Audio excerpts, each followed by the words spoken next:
Yo. Let's see. Public. Do, do, do. Um.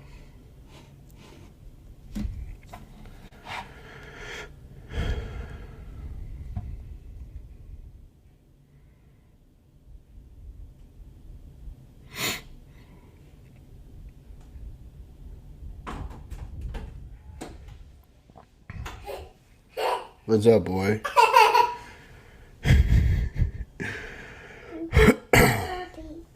Huh? A leaf blower? I think that's a vacuum, bro. Yeah. Mm-mm-mm.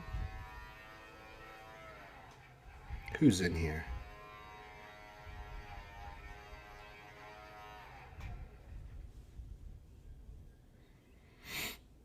Mm.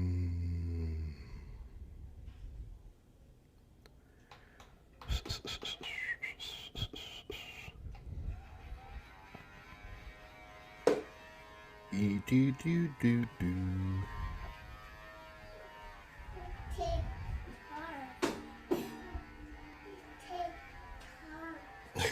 Guitar, yeah. Yee. No one's in here.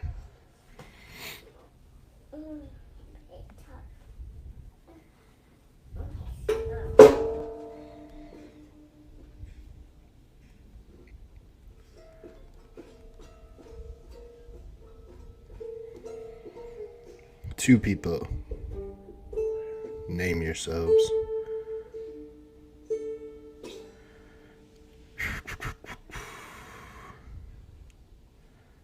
Alright, I'm gonna post this out there. I was late today from training legs. So there's that. So I will send this out.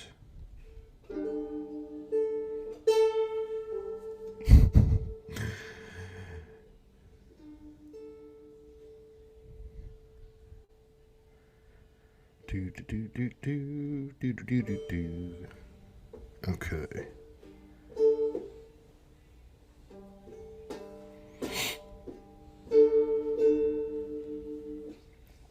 Alright, I'm going to send all these links out and hopefully some people join.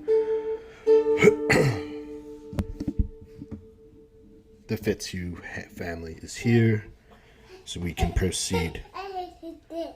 What is that? Your shirt? Your Shelby shirt? Yeah.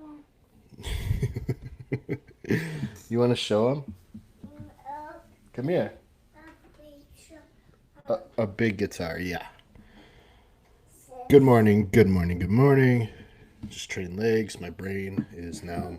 Wow, that's a big guitar, dude. Oh. Can you play it? Yeah. You can? Okay, cool. Yeah, it sounds good. Yeah, sounds really good. Okay, I'm gonna send these links out to get more people in here, and then I'm gonna start going through questions that I have. And Landon is going to play us music in the background. Let me see where to post this. In chaseironsforum.com. I'll post. Post. Good morning. Everyone is now joining.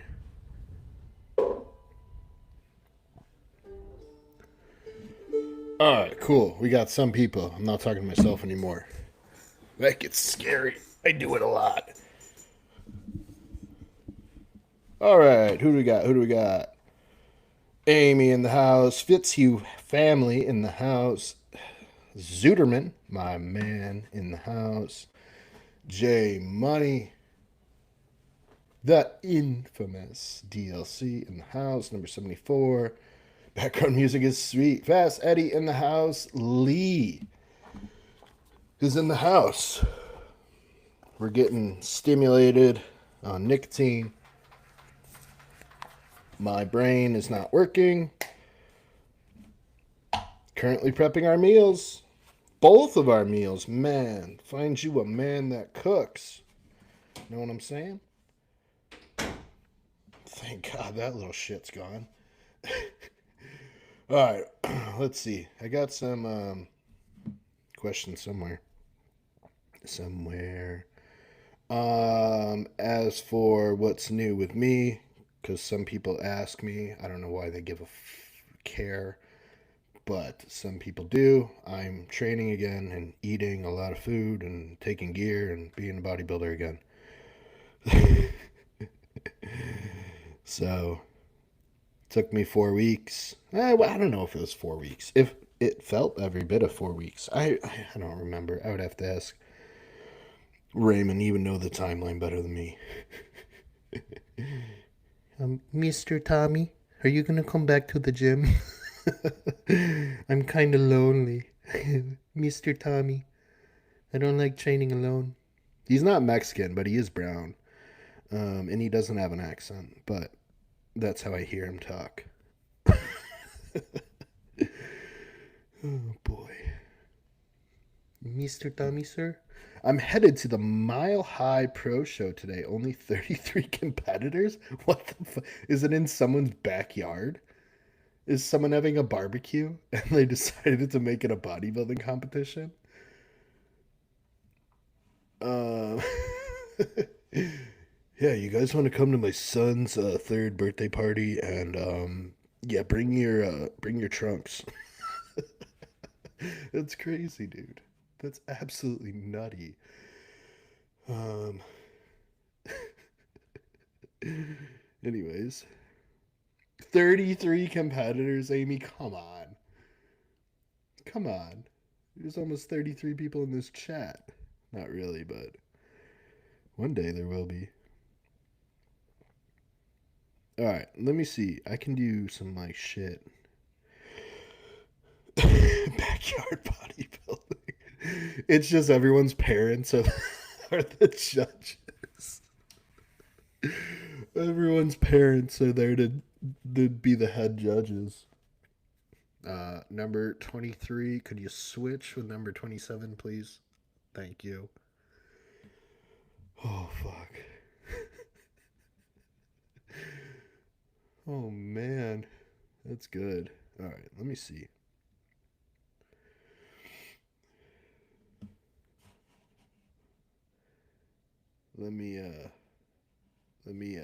What the hell is going on with this Google form? I'm trying to get y'all some questions going that you guys leave in your, oh, this shithead's back. What's up, boy? What's wrong? What'd you do? Alright. Yeah, that's funny, I bet. Alright, let me see.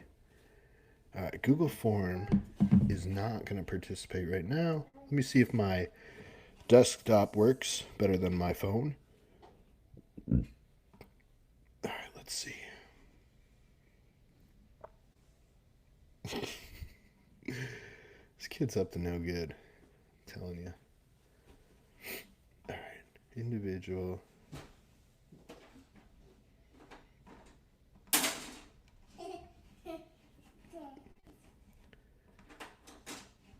Okay. This is going to take a minute. Sorry. This, apparently I didn't pay my Cricket Wireless bill. It's a joke, guys. It's a joke. Okay, we're getting somewhere. Getting somewhere.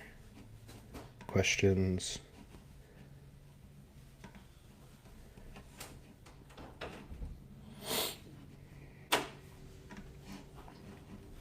Any questions in the chat while I try to make this, oh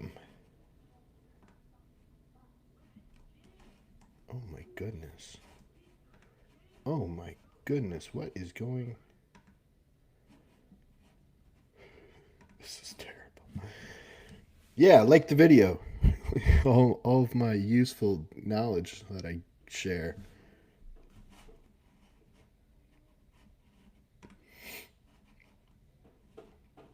All right, this is absolutely unbelievable right now. Oh, maybe this? Come on, dude. All right, I'm sorry, guys. I'm trying to get you questions from my from the ones you guys submit in the check-in forums. Some of you, you don't have to though. You don't have to. But sometimes there's really good questions in there, and I want to be able to bring them up.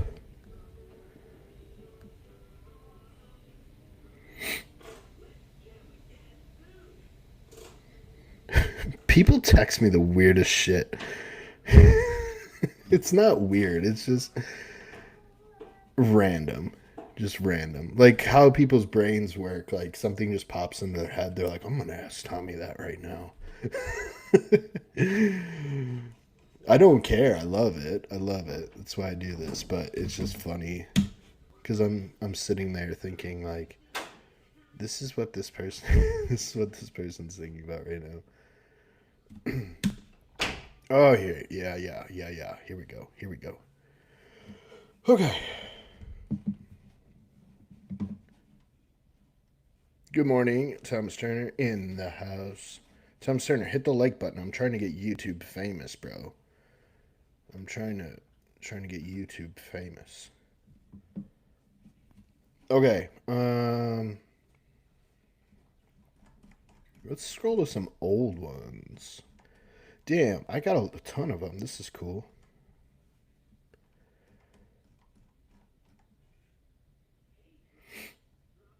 No suggestions. Just wanted to say great content. Well, my clients are good liars. Can a lifestyle person lose weight and do powerlifting? Let's talk about that. I mean, that's an easy answer. The answer is yes. The answer is yes. But if you're a lifestyle person and you do powerlifting, does that mean you're a powerlifter? I mean, I guess they didn't specify if they want to compete in powerlifting. I guess they didn't specify if they want to compete in powerlifting, but can a lifestyle person lose weight and do powerlifting? Yeah, absolutely. Absolutely. That's how I started transitioning from powerlifting to bodybuilding was I stopped competing in powerlifting. I was actually getting ready for what I wanted. I wanted to put my best total on the platform finally. And um, I ended up getting hurt. And then I was dealing with blood pressure issues and health issues. So then I transitioned more into a lifestyle diet. I was still training very, very hard, but I had to get my blood pressure down so I didn't die. You guys will send me your blood pressure when it's like 135 over 90. And yeah, that's a bit elevated. On medical papers, that would be like stage 2 hypertension or whatever. So yeah, that would be considered high blood pressure. But when you're running gear and like you have some muscle, like 135, people are gonna hate this, but 135 over 90, it's not that bad. It's not that bad, guys. I know that sounds terrible. Everyone's like, shouldn't it be 110 over 50? Like, yeah, if you're a 120-pound girl, um, God bless the women I train, love them all. But I'm just saying, a 250 plus pound man with a blood pressure of 135 over 90, I mean, yeah, you probably don't want to let that get worse, but I don't think it's that bad. I'm just being honest. That's just my opinion. That's just my opinion. So, anyways, yeah, I started, um, after I got hurt, I started rehabbing the injury. And the main focus was, all right, I need to get weight off and I need to clean up this blood pressure because my blood pressure on waking, upon waking, was typically like 195 over 100, 110. Guys, 195 over 100 or 110. And it's actually been north of that for short periods of time. That's not okay. I'm not saying it's okay. I'm just telling you where I started. So I'm like, when I was single, I didn't care. I'm like, whatever. This is what powerlifting is. Putting the most weight on the bar, adding the most total pounds to your total is what matters in powerlifting. Your blood pressure doesn't mean shit. This is the way I lived, guys. This is the way I thought. It was all in. It was all in. Didn't give two shits about blood pressure. And then when I met my now wife, I'm like, man, this probably isn't good. It kind of gave me, I don't want to say purpose, but it's like I just didn't want to be as reckless, I guess. It just was more important to me to monitor my health. So that's when I really started dieting, and I lost 35 pounds. Then I had Chris Edmonds write me a diet, and then I lost like another, I don't know, whatever, not a ton. And then I hired Skip, and then Skip got me peeled out of my mind. Um, just on TRT too, by the way. I was inside out peeled on TRT, and I'm like, man, now that I'm peeled, like maybe I should do a bodybuilding show. But during that whole process, I was training like a powerlifter. I was still doing West Side style training, conjugate, concurrent style training. That entire time, all the way down to, I got down to like 180 something, 188, like high 180s, and I was pretty peeled. And yeah, and then when I decided I wanted to do a bodybuilding show, Skip sent me what he proposed that we change to shift more towards hypertrophy based stuff.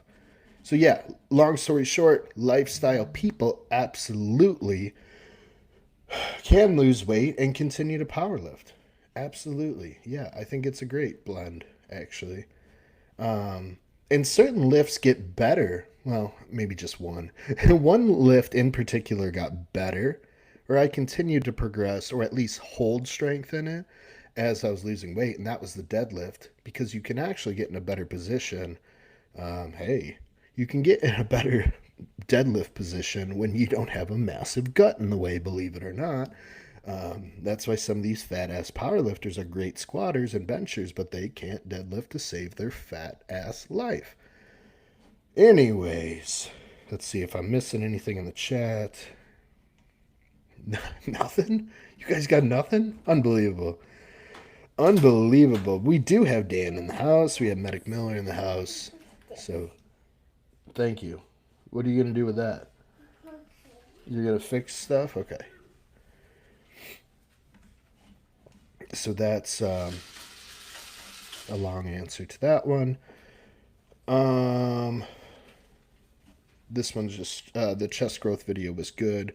Maybe do one for back. Yeah, that's something I want to work on. To be frank, now that I'm just getting back into training very consistently and with intensity, I haven't really had the desire. I've been filming stuff. I haven't had the desire to edit it and upload it because it's just more shit I have to add back in. And I'm slowly adding things back in, variables back in, just because I it's hard to just like throw everything back in and then things would become overwhelming. Um, this one's good. You guys probably know my answer, but what are your favorite bulking foods and what are your favorite cutting foods? They really don't change, just the quantity of foods change. I will say that for my clients, I will try to work in a bit more volume when they're cutting down, just to try to stimulate a little satiation, but it's hard. It's hard when your food is low, your food's low. And there's only so much you can do. And the problem is sometimes food has to get very low. You working on that guitar, boy? Yeah, so sometimes food has to get very down and dirty and low. Sometimes I feel bad. Normally I don't because I've been there. I'll be there again. And that's the reality of it. The weirdest thing to me, well, there's a lot of weird things to me, but one weird concept is when people brag about how much food they can eat while they're cutting. No one cares. No one cares at all. You weirdos. Yeah, man, this guy got shredded on 6,000 calories. Okay, okay. It requires what it requires, and it's totally individual. So, this is what Landon wanted me to show you. Um, Thank you. Whatever is required is what's required. So, some people can get shredded on 3,000, 4,000, probably even 5,000 calories. I think Jordan Hutchinson can probably get shredded on 5,000 calories. Um, but it's just weird to me when people even talk about it because it doesn't matter. It really doesn't matter. It takes what it takes. A lot of people like to, I don't know if brag, I don't know if brag is the right word, but a lot of people talk about, oh, I didn't have to do any cardio. It's like, okay, well, some people have to do an hour and a half plus. So it is what it is. It is what it is. Favorite bulking foods, if I was to give a answer, foods that are low in volume, high in calories, just easy to get down without without a lot of work. You know what I mean? Just stuff that's easy to get down.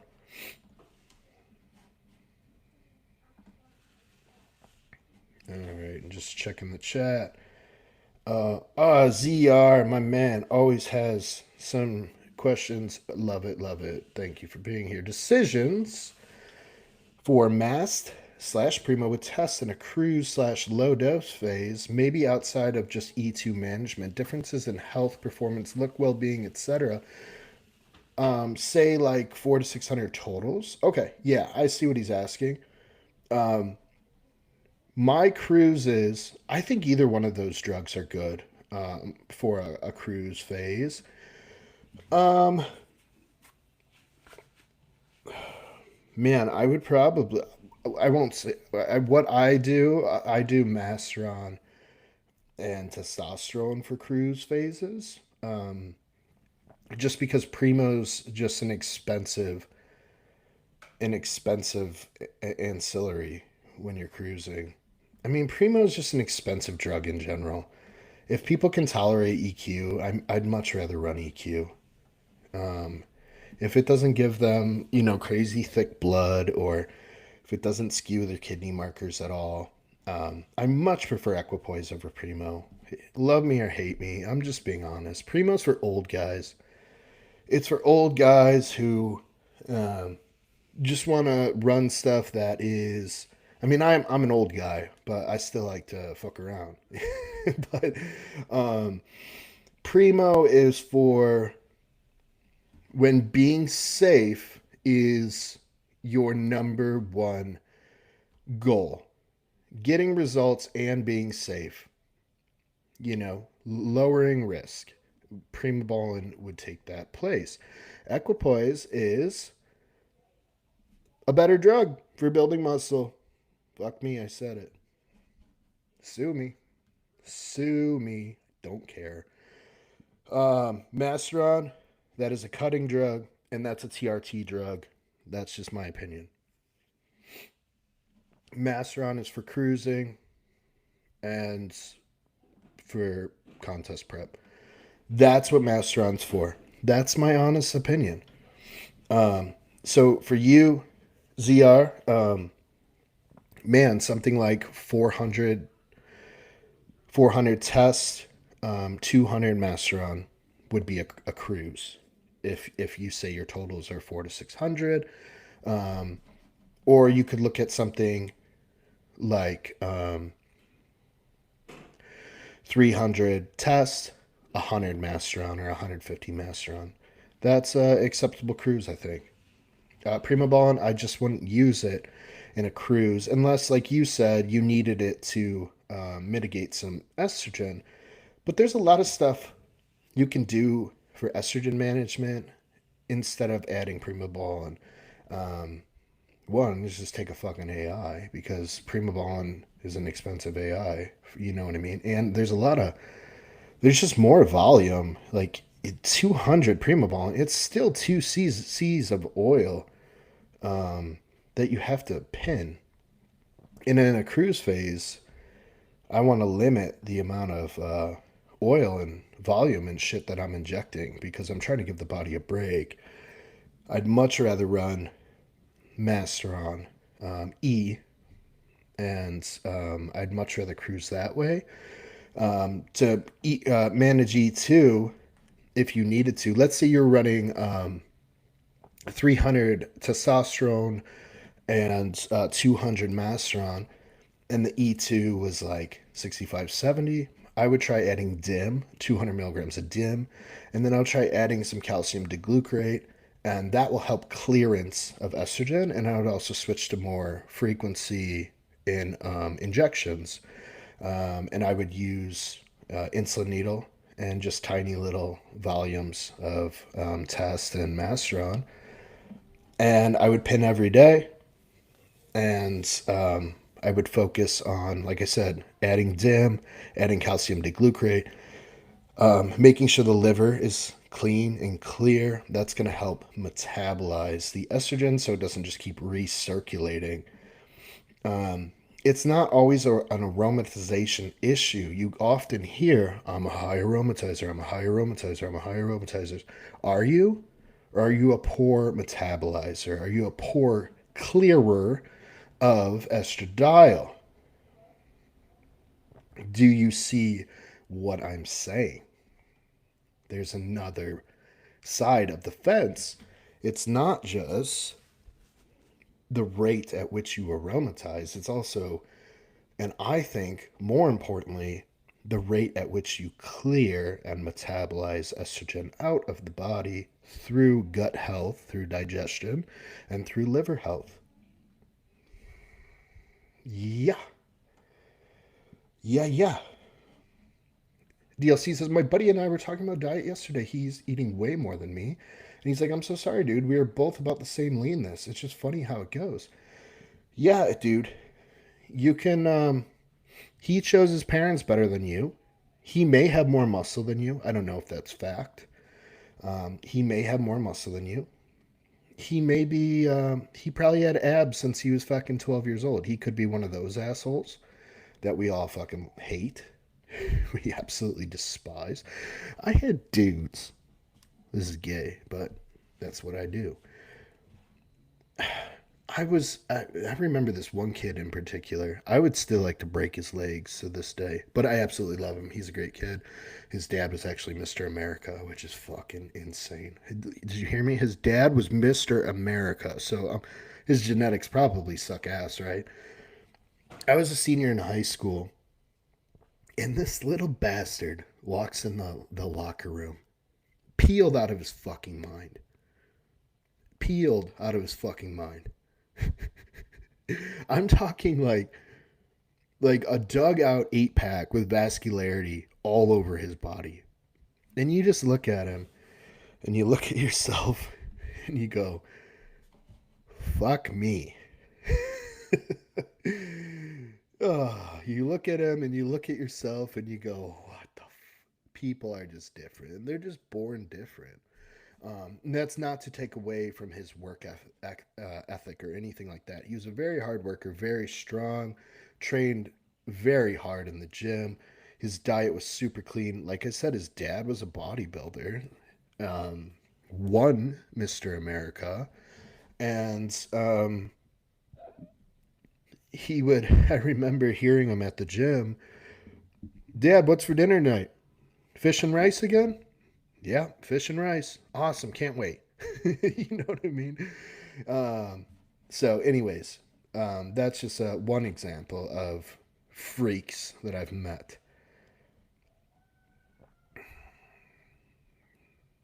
Oh, and like David, sometimes I send people plans, and I'm just like, man, I feel so bad. Just like, oh, I've been here before. I've been here before. Oh man. Okay, J Money asks, what are some of the lesser known benefits of glutathione and how good is it as a whole in your opinion? I just talked about one of the big ones, Jay, and um, glutathione being one of the assisters, one of the helping hands in metabolizing, clearing estrogen out of the body um, as waste, as a detox, and helping clear some of that estradiol so it doesn't continue to recirculate in the bloodstream, give you bitch tits and everything like that. So glutathione, it's going to help metabolize estrogen. I think that's one of the unknown benefits of running glutathione. Um, but obviously great for liver, great for systemic stress in general, systemic toxicity. Um, how good is it as a whole? Man, I don't want to say it's mandatory, but um, I don't want to say it's mandatory, but it works. It works very well. The women that can tolerate the injection, I have a lot of my girls run glutathione if they can tolerate it. It's also very good for the skin. Um, it's just very good for all systems in general. So it's good for the entire body. Um, Shred quest in the house. It for sure matters. If I get shredded on 5K cal and you get shredded on 2, I'm obviously better than you. It's simple math. You are 3000K better than me, my friend. They're 3K, sorry. Oh, it's so true, dude. It's so true. I did this prep with 800 carbs a day. It's like, dude, no one fucking cares, bro. No one cares. Medic Miller, another fan of Equipoise. I love EQ. I felt so strong on it, and my appetite felt great. EQ is one of the only steroids, only drugs that I actually feel, that I feel working.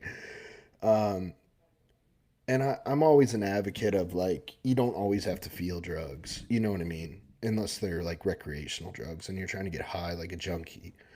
But like your performance enhancing drugs, you don't always have to feel them. That doesn't mean they're not working. But equipoise is one that I notice. I notice when that bitch is in there, and I notice when it's not.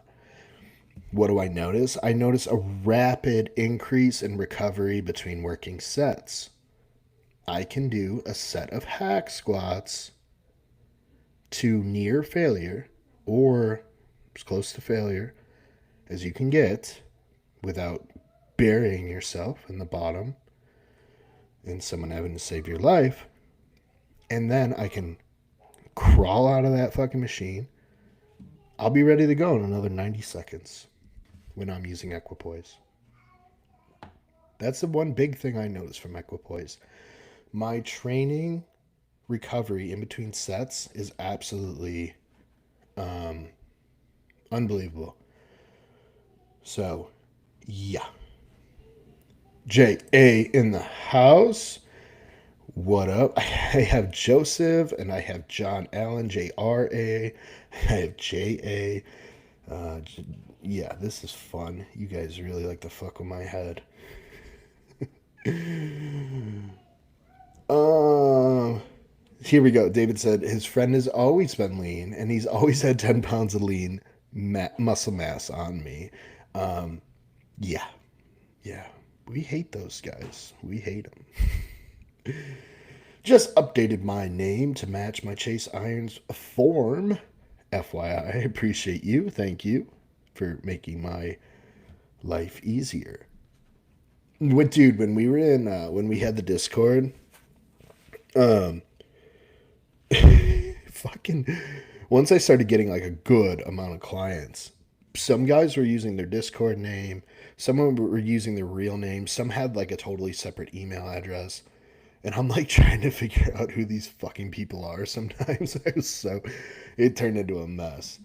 I cook my jasmine rice in a rice cooker, 1 cup of rice, 1 cup of water, but it gets slimy in the middle and at the bottom. Any suggestions on cooking a fluffy rice? Yeah, Steve, Senior, if I think if you're rinsing, if you're not rinsing your rice really well, you should or could, and that will reduce some of that sliminess, I think. So I think rinsing the rice. So just put it in a pot, run water over it. I grab like a whisk and I just mix it around. I empty out the water and I start trying to get that water to run clear or close to clear instead of like if you put rice in a pot and fill it with water, it will be like milk. It'll be white. So I think rinsing the rice before you cook it could help get rid of some of that sliminess. 1 to 1 is not too bad. I think I do 1 to 1.5. That's not a huge deal. But yeah, I think some of those things might help. I would try those. And then how long you leave it in the rice cooker. Like if you leave rice in a rice cooker for a while, it will start to get like weird, slimy shit on it. Like it's just resistant starches. JRA, your editor for this branch slow dance video, did an awesome job. On your way to YouTube famous. Dude, my videos have been flopping so fucking bad. Oh yeah, my editor's a baller, dude. He's a baller. He's absolutely wonderful. I couldn't choose a better one. Like I think the content is pretty good too. Obviously, I'm biased. Some of it's like a little. Some of it I'm a little unsure of. But I do feel like the content is pretty good. Maybe you guys will tell me different. Hopefully, you guys will just be honest with me and be like, dude, the shit's like lame and fucking boring. I need to know that stuff. But on my way to YouTube famous, bro, I don't know about that. I really don't know. And I don't think that's my goal. Well, I know it's not my goal. My goal is just to put out good information. I have a lot of shit in my head now that I've been doing this since 2012, 2013. I've been, or sorry, 2003, 2004. Fuck. Man, so I've literally been training since 2003.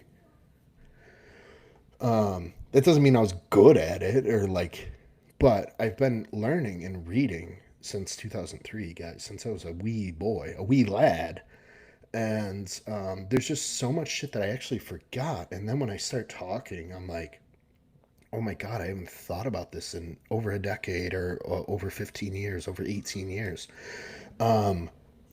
So that my goal is just to not only like take myself down memory lane and like remember some of the cool shit I learned, but also just to like teach you guys that stuff and bring value to you is my main goal. Am I ever going to be YouTube famous? I really fucking doubt it because I don't make things that get views from the general public. I don't make natty or not videos and I don't make videos about trend cycles that I don't make videos about 9,000 milligrams of tren a week and like that's shit that gets views and so I just need to be realistic with how much viewership I get and as long as I have quality followers and subscribers then that's more important to me. On my way back from the farmers market, holy shit, that place is crowded. The honey was worth it though. Yeah, Raymond, that place is absolutely dope. Amanda and Landon go there a lot for lunch and stuff, but it's so nice. It's and that honey is local honey, so it's really good shit. It might actually help with your allergies too, believe it or not. J Money always talking about drugs 'cause he's a junkie. Um, how do you like to use PED escalations coming from a cruise, going into off season, go all in, start low, adjust throughout? For me personally, I can jump. I can make big jumps and be okay with it. But I've been using gear for a long time.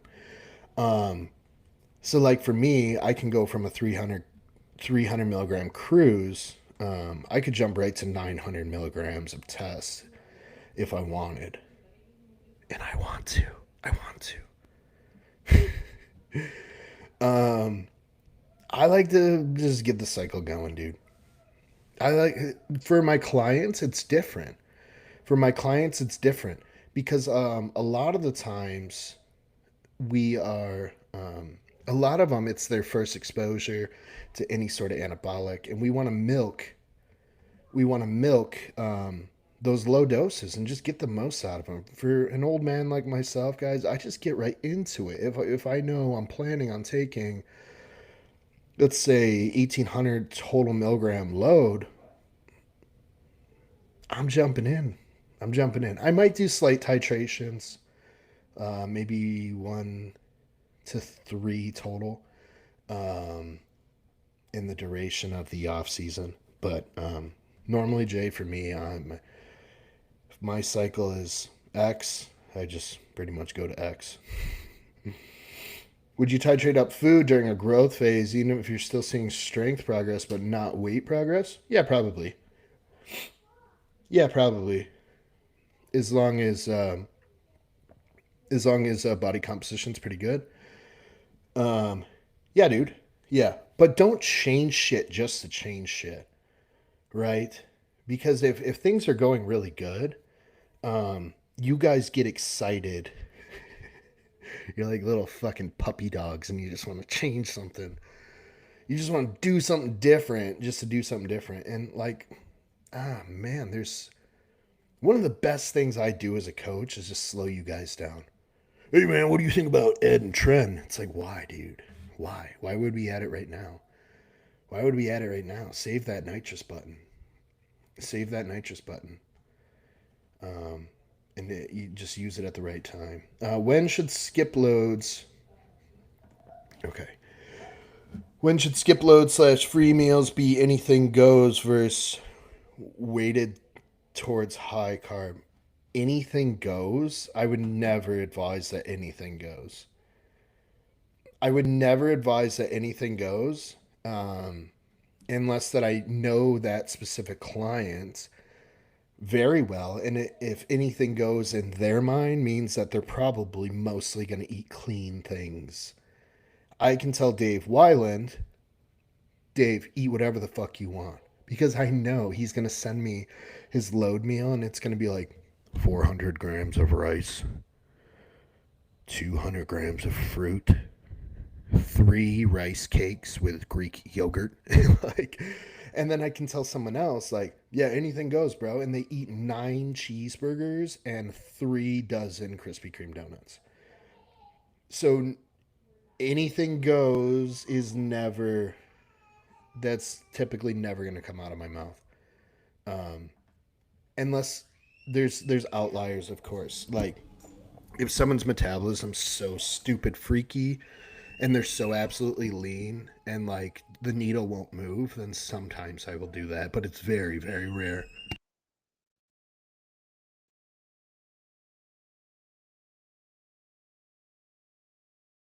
DLC says get a new rice cooker, senior. Yeah, honestly, dude, like buying a badass, really expensive rice cooker is so worth it. And I hate that term worth it. But the Raymond's got it here. Zoja Rushi. These are like $300 if you buy the big badass one, which I did. And it is absolutely worth it. It is the best rice ever. ever, ever, ever. Amen. Fast Eddie says, slimy rice is due to not rinsing it. Yeah, rinse that rice. Rinse that rice.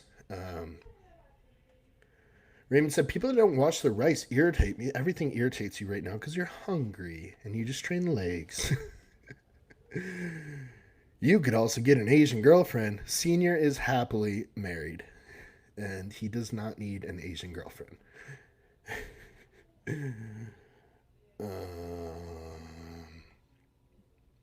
There are rice strainers. Oh yeah, yeah, they have those too. Yeah, yeah. There are rice strainers for sure. Where the hell am I? I keep getting lost in this chat. I rinse twice. I'll try rinsing until clear. Yeah, twice sometimes isn't enough, bro. You know, and like sometimes you wipe your ass, and like twice you sometimes need a safety wipe.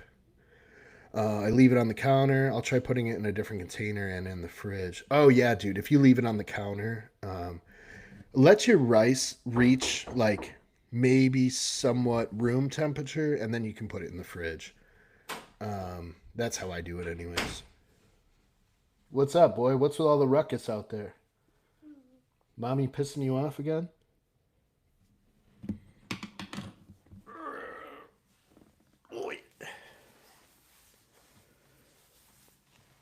Show him your shirt.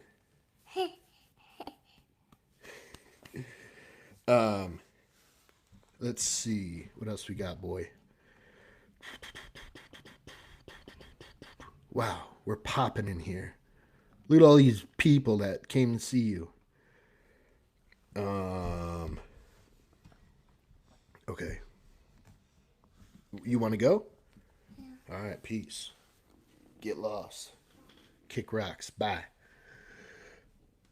Ken in the house. My boy Ken. Very good friend of mine.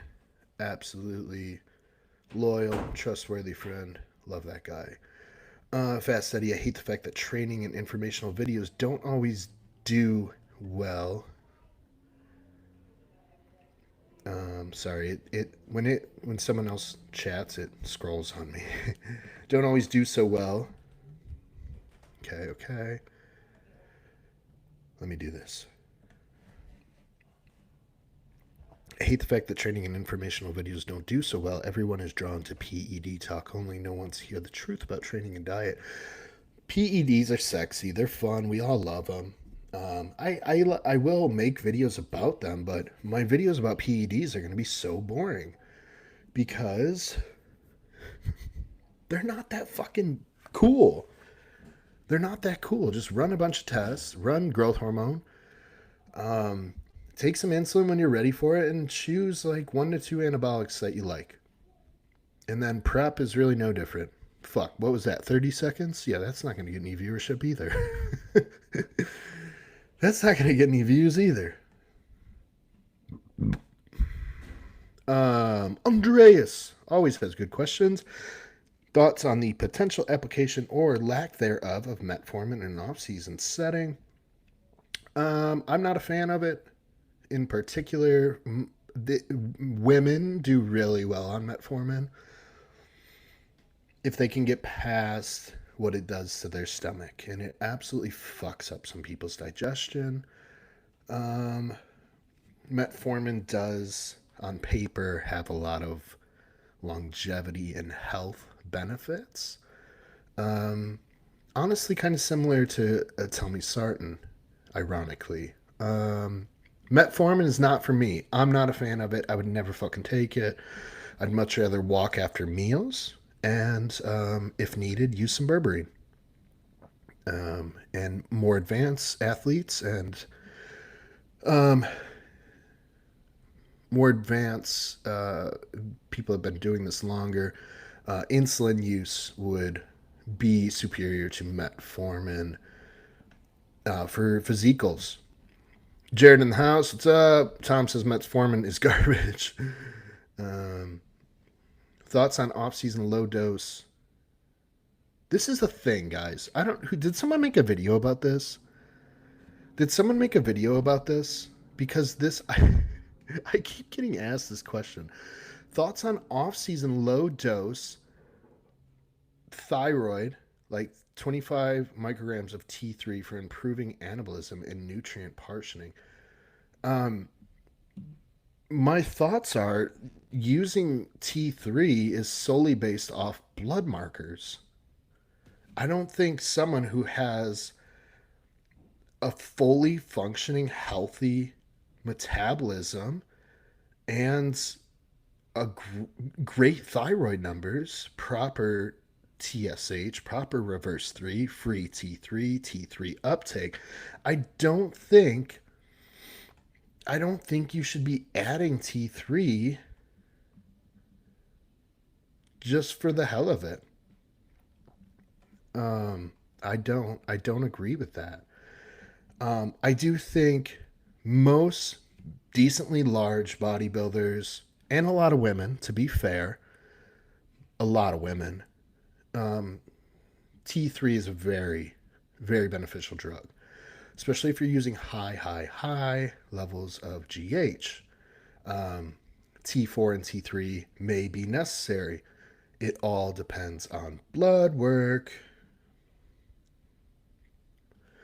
All depends on your blood work.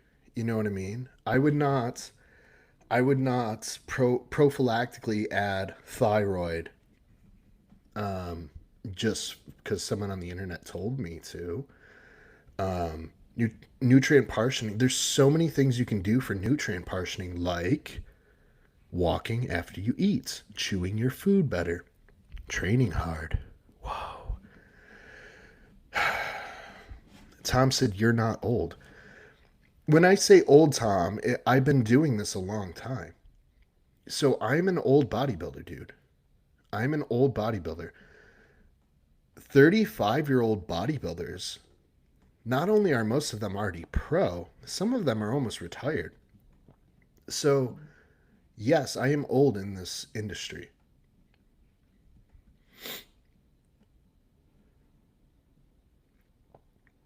Dylan Barker in the house. What's up, my dude? Um, YouTube browse upload. I haven't seen you in a while. How are you? Let me see. What's your opinion and experience with taking GH pure workout in the off season versus bolus pre bed? Do you see any benefit over one or the other? Say practicality and being consistent isn't an issue. Yeah, dude, I think taking your GH like pre and post is totally fine. I see nothing wrong with it. I don't think GH just has to be taken at night. Um, I've used it all, dude. I've taken GH in between every single meal. Um, you know what I mean? There was a point where I was running um, something like 10 or 12 IUs, and I would just take it in between every meal. Um, so I don't know, dude. I think it's totally fine. I think it's totally fine. I don't think all your GH just has to be taken before bed. Um, I think that's the easiest way to take GH. Most people are going to remember to take it then. I think that stuff's more important. Best rule for GH is just get it in. Just get it in. Get a bunch of it in.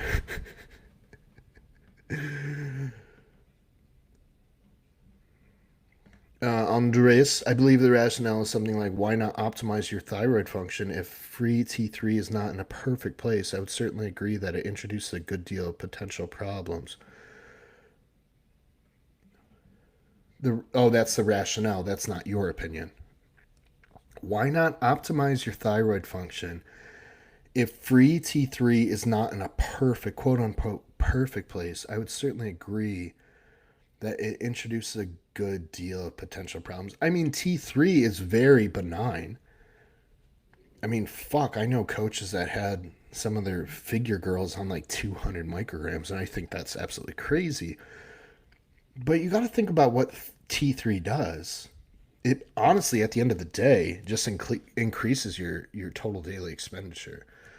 Um, so T3 in the off season, you're just gonna have to eat more food.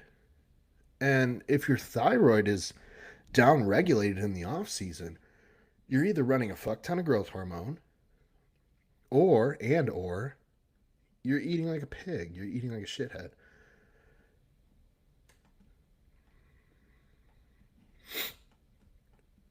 Um,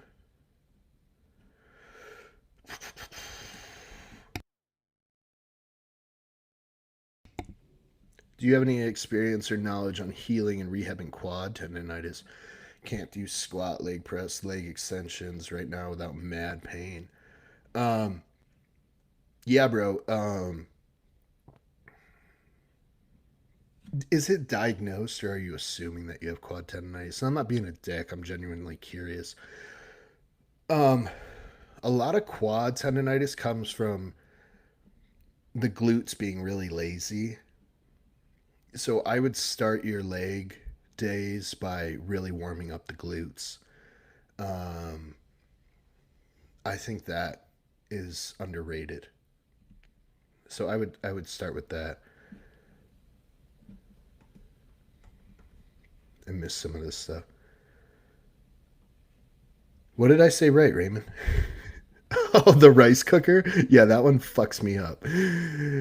Um, that one fucks me up. Sorry, I missed some of this stuff up here. Soda strengths in the house. Guys, I'm sorry. Anytime someone messages in the chat, it starts all over. Anything goes on Saturday the 27th. I mean, like steak or cheeseburger versus pancakes and waffles.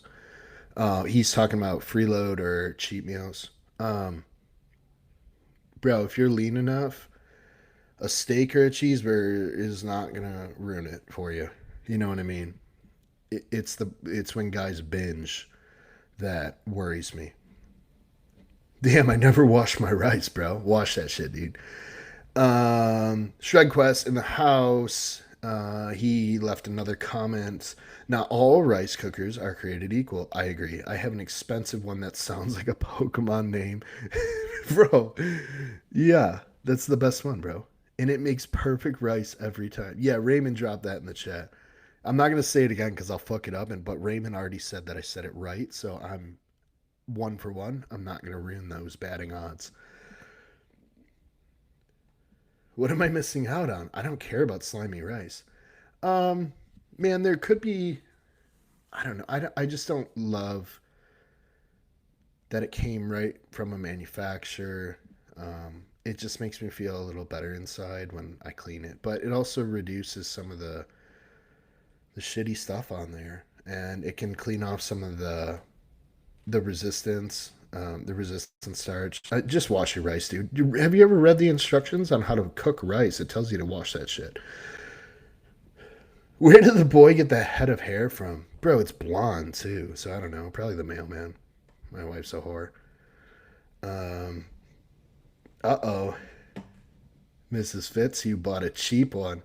Happily married 29 years, though. Not after you bought that shitty rice cooker, you know what I'm saying? Soda Strength asks, do you notice enhanced fat loss from injectable carnitine? I can never pinpoint it because I'm always running so much shit at once. And that just gets like sprinkled on top. Um, so can I say I think L-carnitine's good, but am I like, man, this fucking L-carnitine's got me shredded? No, I don't know, dude, because it's always just in there with all my 9,000 other things. T3 recommendation came from Milos. Guys, I would never argue with a guy like Milos. So, Milos. I love Milos.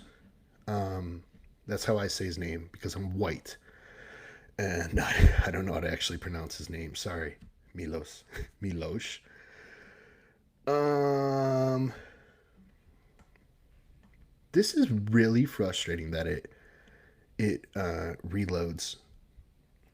Anyways, thyroid topic. Optimal Nathan. I've only recently heard of Optimal Nathan. Um, I haven't looked at much of his stuff. He seems smart from the stuff he puts on the internet. Why mess with thyroid unless blood work says to? Yeah, that's kind of how I feel. I do believe like a replacement dose is fine for most people. What is your opinion or experience with taking? Oh, we already touched that. Rationale, got that. Could see it benefiting from an insulin sensitivity point of view to time it pre-workout or more often during the day. Oh, you're talking about growth hormone. Yeah, dude, I think it's fine. I think it's fine. I don't know. I've taken it. I've taken it intramuscular, which is like a no-no. Like fuck, I don't give a shit.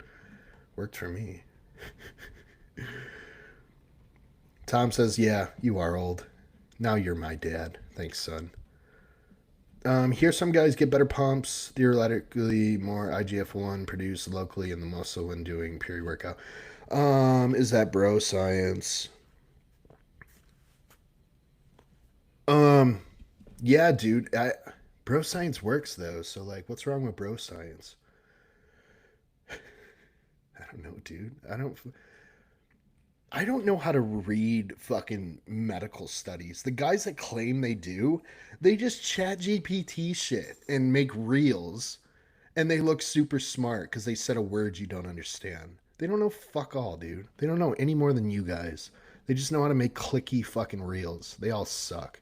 They can eat my butt. Dude, I've taken intramuscular Serostim like 60 minutes before training, and it fucking worked. So my pumps were great. Oh no, you use Serostim? What a waste of money. Yeah, fuck off. I don't care. Peyton in the house was finally able to tune back in. Welcome, welcome. Congrats on your show, bro. You look great. Absolutely great. We actually saw you in the live stream. I called it as soon as you walked out. I'm like, oh fuck. Not like an oh fuck, like I'm surprised that you did well. I'm just like seeing you next to other people. I'm like, shit, because like everyone looks super cool and jacked on IG when they're standing in a room alone with their ass cheeks out. But then when you put them up against other men and like you fucking stood out, dude. That was a great look. That was a great look. Proud of you for that.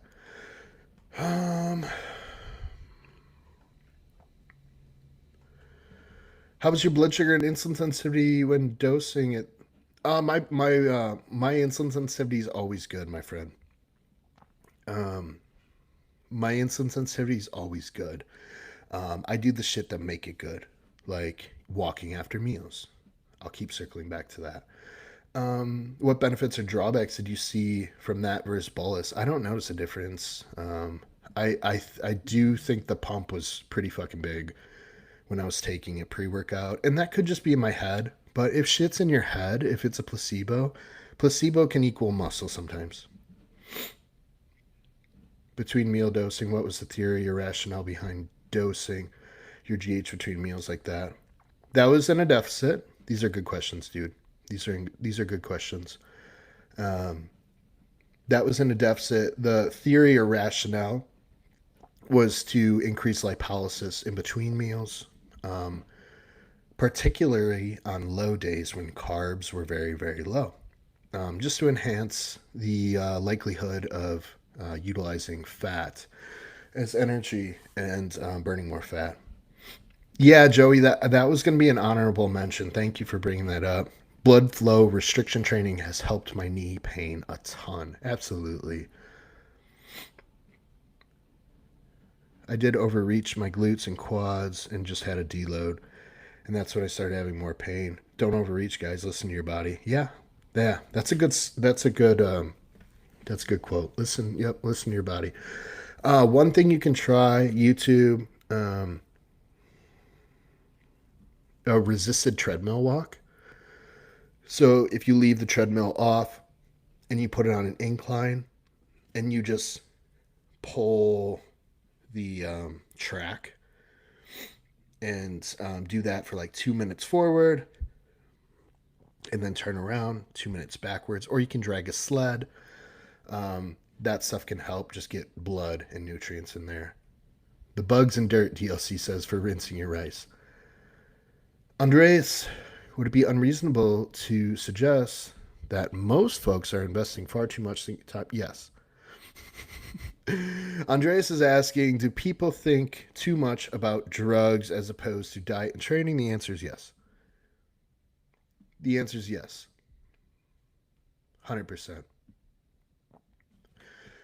The best bodybuilders, athletes, coaches who I spend time talking with, consulting with, learning from, training with, the smallest topic we ever talk about is gear.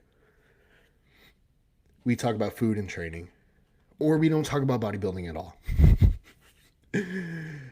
But drugs are the smallest piece of the puzzle that I've ever discussed with any high level coach or athlete. Bugs are extra protein. Yeah, but I don't count trace macros, dude. Andreas, I can't help but to think most of the top bodybuilders really do not seem to know all that much about pharmacology. They don't. A lot of them don't. Also, in regards to Milos' recommendation, it was in context of a lot of growth hormone. See, there we are. There we are. Um, Back to bodybuilders not knowing, the top bodybuilders not knowing a ton about pharmacology because it doesn't matter. And they don't have to. Because I've seen actual IFBB Pro cycles, and they're boring. And a lot of them are far less than you would think.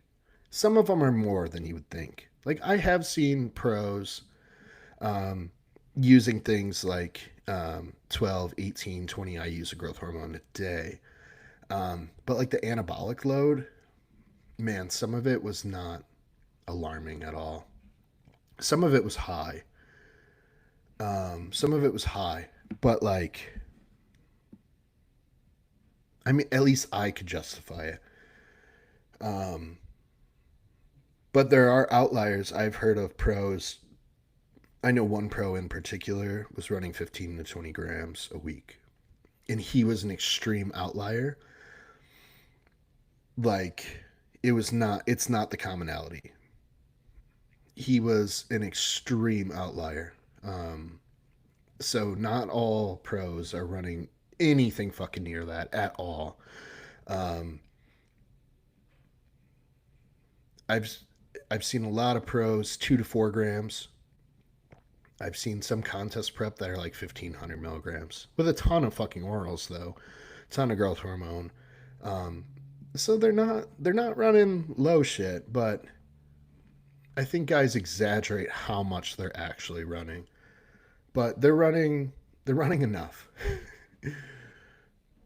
um, Tom asked, "Do you think SLU helps keep us insulin sensitive from running GH?" It could on paper, but not as much as not getting extremely fat, doing your daily steps, sleeping.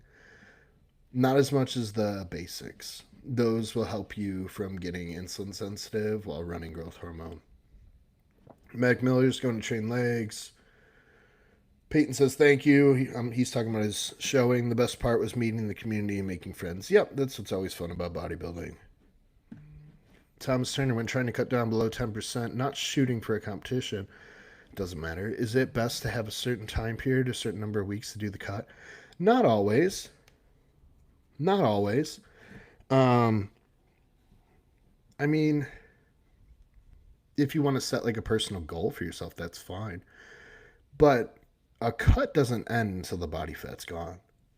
So if that takes you 30 fucking weeks, if it takes you 40 weeks, then that's what it is. That's what it is. You know, there's no like set timeline.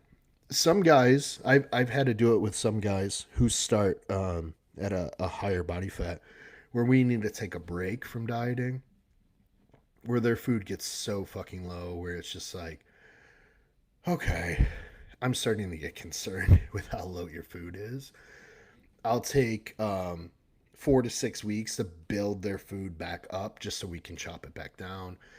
A lot of them will actually get leaner in that time, or they'll just at least stabilize, but the metabolism can start rebuilding again.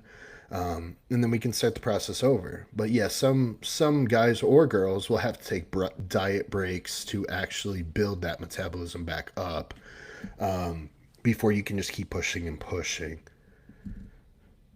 So that's a real thing. Or just take a bunch of fucking T3, bro. Milos told you to. I'm kidding. Danny has some occluded training in my program now. Yeah, occlusion's fun. Drugs are not that important. Down to TRT now. I'm feeling freaking great. Training, food, sleep, so much more important. Yeah, they're not. They're not as important as people want to think. Um, but on the same token, we need to be honest, and they do work. And at one point, you will only be as big as the amount of gear you take. And I truly believe that. Because that's the last factor left in your control. If your training is perfect, your diet is wonderful, your blood markers look good, you're sleeping, your stress is low. If all these things are nailed, like nailed, the last lever is gear. And because you can't change your genetics. Junior and I have made it a quest to try every single Ghost energy drink ever made. What's your number one? Mine's original. I know, I'm weird. Junior's is grape cranberry. Um, man, right now, honestly, I kind of like the sour gummy worm one, but some of the sour drinks, Raymond and I talk about this. They will give you a onion aftertaste, like, which is weird. I think Swedish Fish is still probably one of the best ones out there. I have not actually tried the original. The 7 Up is pretty good, but it just tastes like a flat 7 Up. I wish it was a bit more carbonated. Um, but man, the Swedish Fish is one that I always migrate back to. But they stopped making it, so you can't always find it. Joey in the house, I ever thought drugs for maybe the first year or two of my bodybuilding, but it became pretty clear that most pros aren't running exotic shit. It's test something else with a fairly high dose of GH. Yeah, yeah, we all eventually come to that conclusion. Um, Test, GH, probably insulin for most. Um, Equipoise or Primo, and a lot of the pros can get away with DECA or NPP. Some of them do run Trenbolone in off season, and then occasionally some of them will cycle in and out orals um, in building phases, Anadrol, Anavar. Those are pretty popular too. Um, the orals that some of the pros use, they're not talked about as much, but they are using them, just in little bursts. But yeah, they're definitely a lot of them are running Anadrol. Hell, some of them are actually still running D-ball. I know people, but some of them like they can run D-ball and be perfectly fine. They're you got to remember they're the genetic outliers.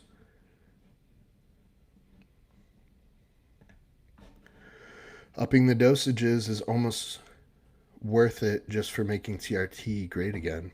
Yeah, I get it. I get what you're saying.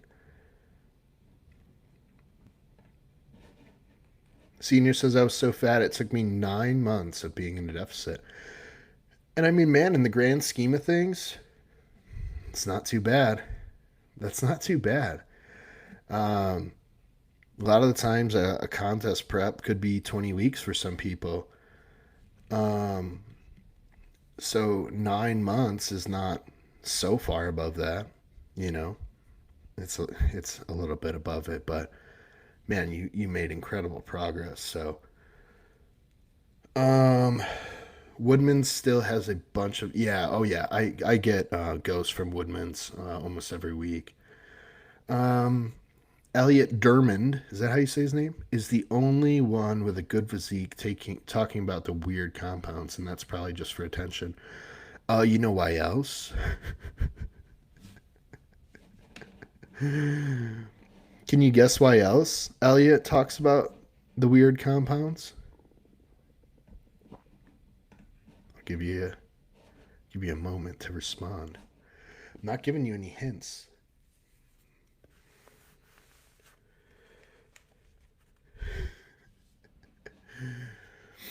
Let me know what you think, Joey. Why else Elliot talks about weird compounds?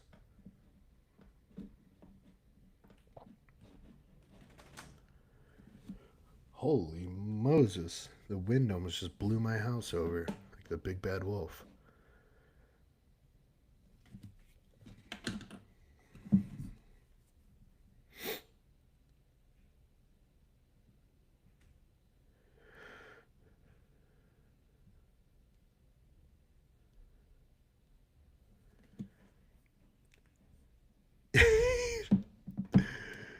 Joey said it, not me. Joey said it. Because he makes money off the weird shit. Have you ever seen his post? I don't want to talk shit about this kid because he's a kid. He is a kid. He's younger. I call most people kids, even if they're older than me for whatever reason. That's the whole get off my lawn shit. I really like Elliot. I think his physique is one of the freakiest physiques probably I've ever seen in my life. Um, Guys, go look at one of his posts. He's affiliated with 1,900 companies, which I'm not bashing him for.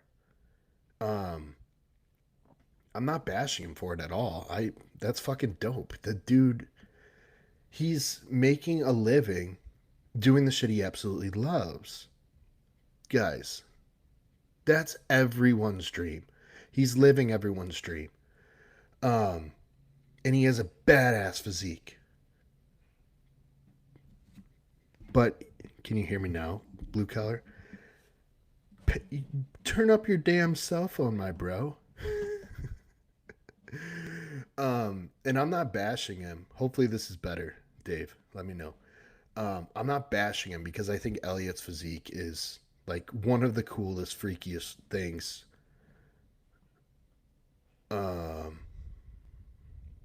I've ever seen. Can you still? Is it better now, dude? Blue collar came in here and interrupted this whole thing. Let me know if it's better, Dave.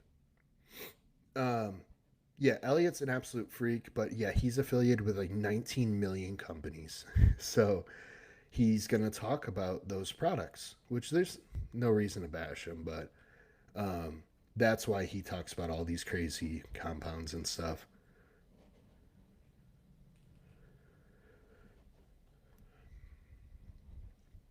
Yeah, Dave, hopefully it's better now. I turned my mic up.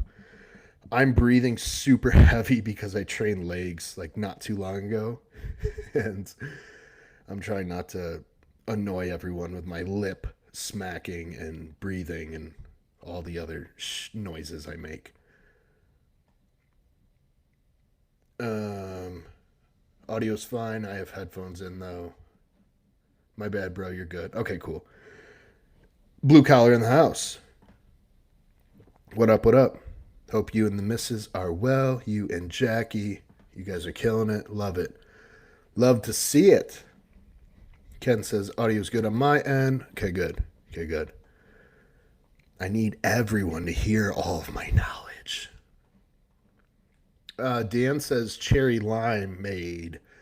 Yeah, that one's good. I used to make fun of it, and then Smalls Austin got me on it, and I'm like, damn, this is actually good. And I thought, because I always thought cherry limeade shit sucked when I was a kid, um, and now it's like, man, this is actually good.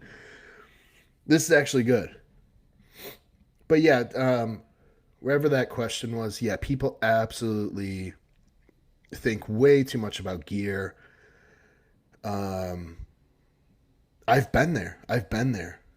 I've been there before where, I thought I've tried little tricks that I learned from people, and it's like, man, this shit is stupid. And I always circle back to basics. It always comes back to basics, and so I've kicked myself in the ass a couple times um, with but it's all a learning process. It's all a learning process. Ken says pool's open now, brother. You and the fam have to come by for a barbecue. You don't want to see me with my shirt off right now, Ken. You will embarrass me, bro. I'm starting to take shape already again, but yeah. Yeah, Ken, I don't know if you know. I didn't get a chance to tell you, but my mom passed away um, April 29th. So I kind of shut down training and stuff for a few weeks. Shut down the diet, came off all my gear. I just needed to spend time with my family and just get my head right again. So, yeah, my physique took a hit, to say the least. But yeah, we're back in swing now. Um, so we're good to go. But yeah, I had a small hiatus. That's the first one, man. In Even when my dad passed away in 2012, I stayed on diet. I stayed training. Um, and I don't know if it was good that I did because I think it took me a lot longer um, to stop being angry at the world. You know what I mean? I don't think I gave myself adequate time um, to like process that and sit with it. So this time I had to do it different. Apparently, I'm a professional at losing parents now. I laugh because that's just trying to add levity. Um,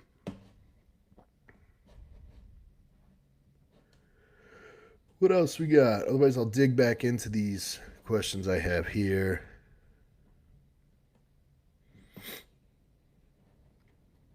Oh, this one's cool. Um, top rated, top rated intensity techniques. Um, JRA, chicken and waffles is just protein and carbs, right? Yes. Yes, you're right. You're right. Yeah, if it fits your macros.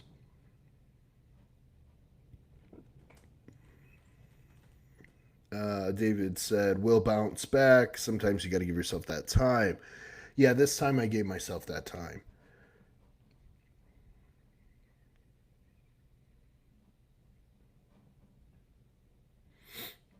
Ken shares his condolences. I can't read it out loud or I'll get emotional. Top rated intensity techniques. This one's kind of cool. It really depends on um, the exercise or the movement of choice. Man, I like them all. I like them all. I'm a big fan of rest pause. I've always been a big fan of rest pause. I next to rest pause. I really like myo reps or cluster sets of kind. So it's kind of like a rest pause, but like it would be structured like 6 sets of four with the same weight. So you do, 4 reps, rest like 10, 15 seconds. And when I say rest, I keep like an active tension on the muscle that I'm training. So, like, if I do a chest press, I'll do 4 reps and then I'll hold it in the bottom, but I'll keep my hands on the handles, which is absolutely brutal. It's absolutely brutal. And I keep a light tension on the handles. I'll bang on another 4, drop it back down, hands on the handles still, and I'll repeat that 6 times. That one's good. Um, Dan asks, how long of a rest for rest pause?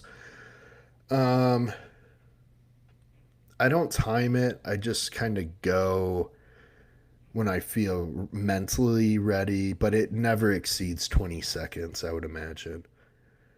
Sometimes it's even shorter. So for rest pause, um, let's say let's say the first part of the rest pause, I get like 10 reps. And for the rest pause, I do the same thing. I'll keep my hands, if we're using a chest press, for example, I'll keep my hands on um, the handles and keep the pecs still kind of active. And then I will, if I get 10 on the first one, the second one I'm shooting for 7, 8. I try to only drop 2 reps, but I'd be fine with 5. And then I drop it again and do it one more time. Again, trying to drop like 2 reps. So if I did like 10, 8, 6, that would be a very good rest pause for me. Um, that's the goal. Sometimes it ends up being like 10, 5, 2, you know? That's a very real situation.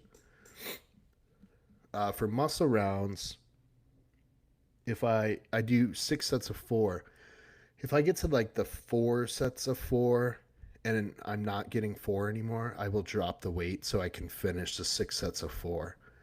Um, so sometimes those become like kind of a drop set. Peyton says, love muscle rounds, rest pause, my reps, double drops. I don't think there's an intense fire I don't like. Yeah, I really like them all. I like intensity techniques. It just makes training fun. Andreas asks, any downsides to very low fat diets, provided that sufficient EFAs are present? Yeah, to a point. I mean, it takes what it takes. If you gotta pull food, like sometimes you gotta pull fat, especially if you want to keep our carbohydrates in for adequate energy and training. Um, but yeah, the bile flow can suffer. Um, there's it requires a certain amount of fat. You said if EFAs are sufficient. I mean that's an important outlier. That's an important add-on. So, um, but yeah, there's downs. Some people just feel shitty when fat gets too low. Like that's the best way to explain it.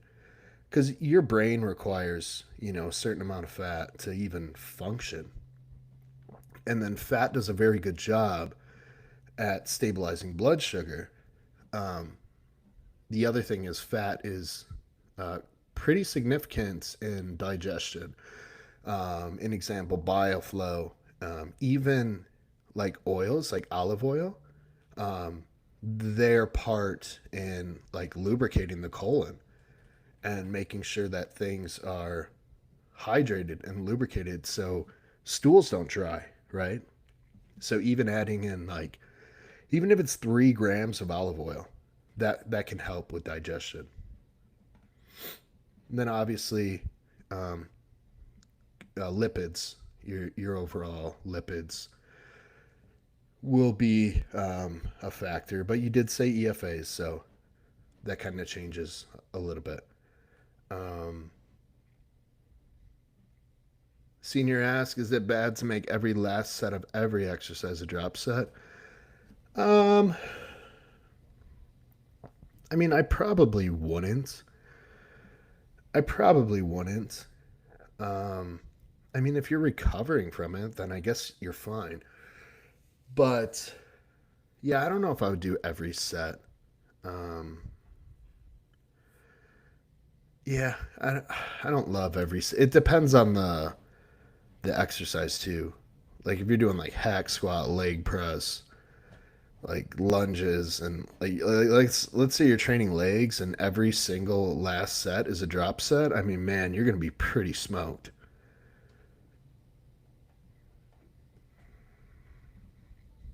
Thomas Turner, are you planning to compete this year? No, no, I won't be competing this year. Um, it's not good to compete after, like a personal hardship and things. But not only that, I just have so many clients and shows this year that I couldn't pick one that fell in a good spot between all of the shows I have planned for clients. Um, so their bodybuilding comes first. So I'll compete next year.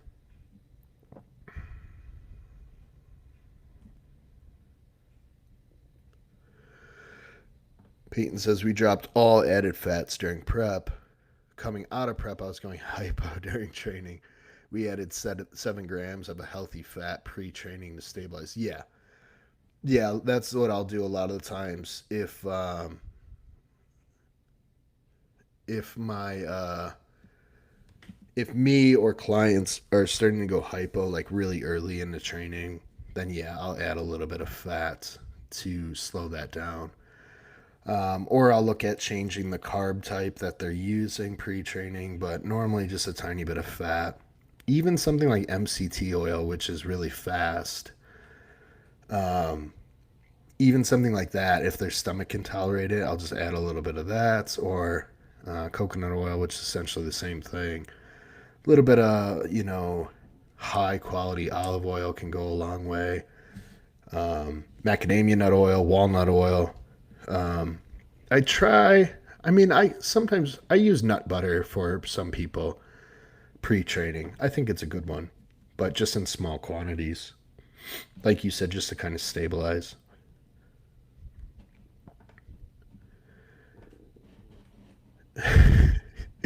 Ken said my favorite intensifier technique is motorboating my wife before a set. Granted, I typically work out at home. Who do you motorboat when you're not at home? Who do you motorboat when you're not at home? Yourself? Oh man. Going through more questions. This one's not a question, just a comment. Um, I don't know who is calling me right now. They know I have a live to do.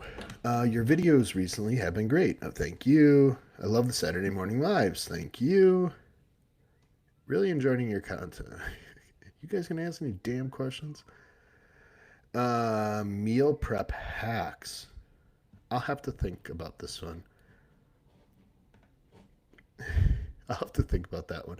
My best meal prep hack is just like having good instruments, like a badass rice cooker, things like an instant pot or a slow cooker, like all these appliances that we have access to now. Oh my god, they're so good. They're so good. Like the Ninja Grill is badass, air fryers. Like my best meal prep hack is having my wife do it, which she agrees to, which I'm grateful for. But that's my best meal prep hack.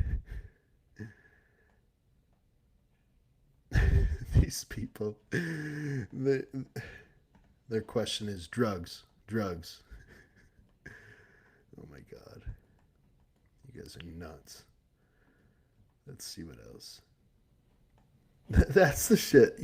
I know they're like partly joking, but part of them is serious. They want to know about drugs, and they're just so boring. They're so boring. Test GH and insulin, and then just pick an anabolic that you like. Masteron is for TRT and cruises. Primobolan or equipoise, or if you can handle nandrolone, those are for growing muscle.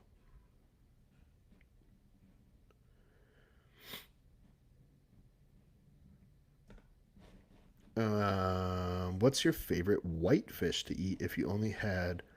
Okay, he's got a couple questions. Joey asks, "What's your favorite white fish to eat?" Man, um, can I say shrimp? Can I say shrimp? Does that count? Otherwise, if I can't say shrimp, Then I'll say cod. Then I'll say cod. If you had to only use one gym machine brand, what would it be, dude? You know I'm terrible about this stuff. Anything but Arsenal. Anything but Arsenal. And I'm slowly starting to hate Prime too. I mean, Prime's okay. It's okay. We honestly do most of our training on Prime. Um, I really like the I really like most Atlantis stuff. I currently don't have access to like a lot of these other brands that are out now. I really don't love Panada too much. Um, I think it's just like overpriced garbage. Some of the stuff's okay. Um, Man, a lot of the old school stuff is pretty good, but I'm not picky on this stuff. You know that. I trained in a garage for years, dude.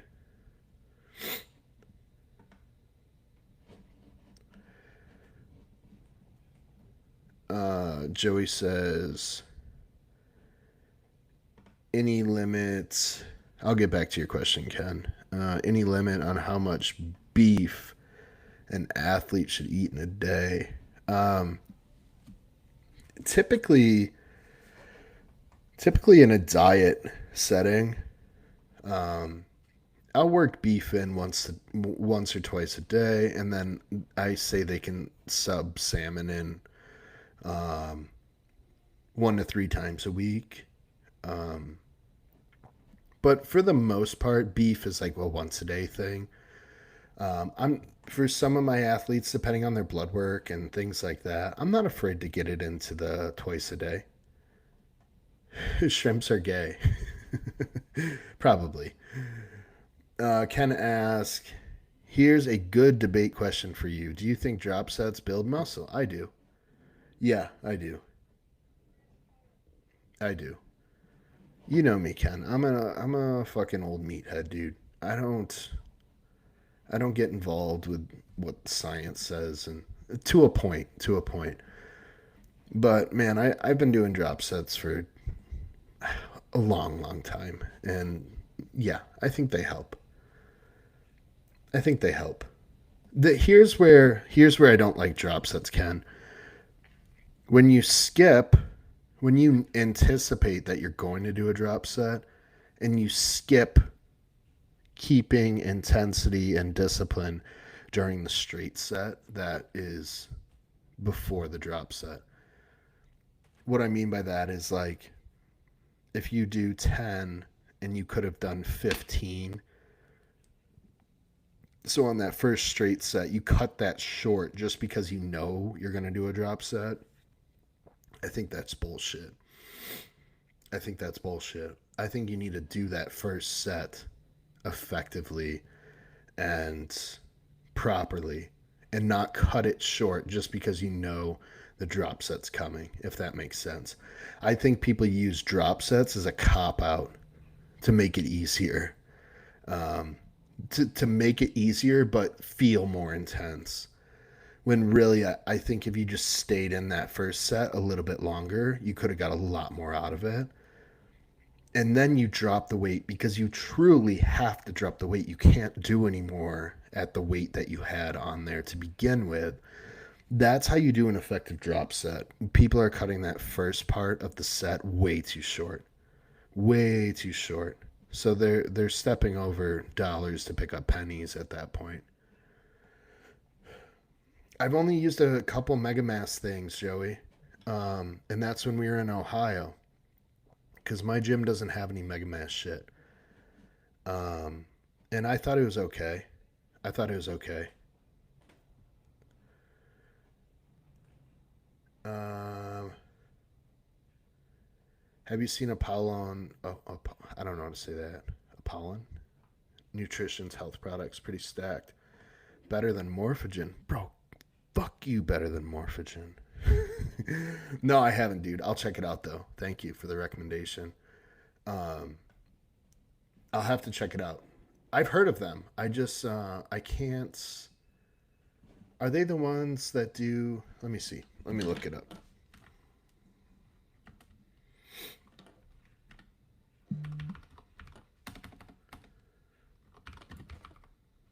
Okay, here we go. What is this shit, Joey? This looks like garbage. This is like garbage, bro. I'm just kidding. I haven't seen it yet. Here we go.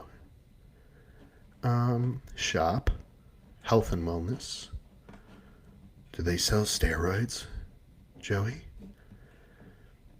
Are there any steroids? Okay, the first one, specialist. All right, let me do some shit.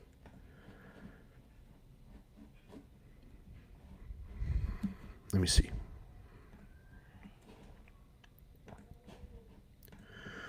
All right, let's see. The specialist.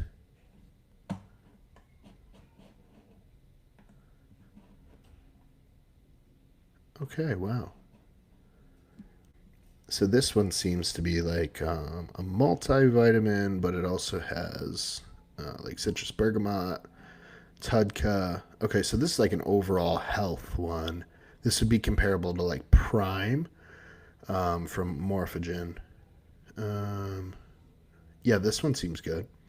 They got some kidney stuff in there, glutathione, some blood pressure stuff and heart stuff, prostate stuff, blood pressure stuff. Yeah, this one seems pretty good. $100, and all these doses seem like all clinical and tolerable. Um, this one seems good. What else? Greens. I don't really use greens powders. Oh, this is like their actual multi. This one's just a heart one. Which ones do you take, Joey? Or are you using them? Oh, this one is similar to the first one. CoQ10's in there, flaxseed. Yeah, this one seems good too. Garlic extract, red yeast rice. Yeah, this one seems fair. $64. Fish oil, collagen, liver lover. Aw. NAC, Rishashi mushroom, milk thistle, and tudka. Okay, fair enough. So I'm assuming you can take that first one and not have to necessarily get these other ones. I think that's the goal of that first one for $109. That seems to cover a lot of this stuff. There needs to be more companies that just make like all in all supplements. We have to take so much shit for health supplements, and I'm so sick of having 30 bottles of shit that I have to organize um, to make that happen. This is just a kidney one. Yeah, so that first one looks pretty complete. Um,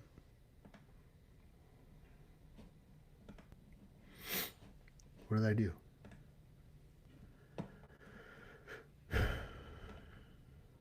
Yeah, this one looks pretty complete. Hmm. Maybe I'll have to try it, Joey. It's even got vitamin E. Does this one have CoQ10 in it or ubiquinol? No, but that's okay. So you might need to add some ubiquinol into here. I think I did see D3. Yeah. And K2. Um, this one looks pretty complete, Joey. Oh, this one. Yeah, this one does have CoQ10. Microactive CoQ10. Interesting. 10 capsules. 30 servings. $100. It seems good on paper, dude.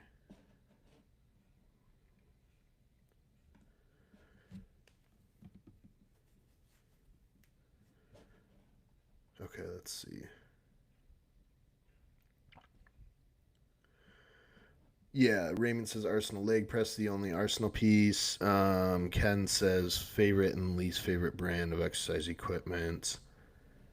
Arsenal sucks ass. Atlantis and Gym 80 are my favorites. Oh yeah, Gym 80. I've only used I just tested a few of their pieces at the Olympia, and those are sweet.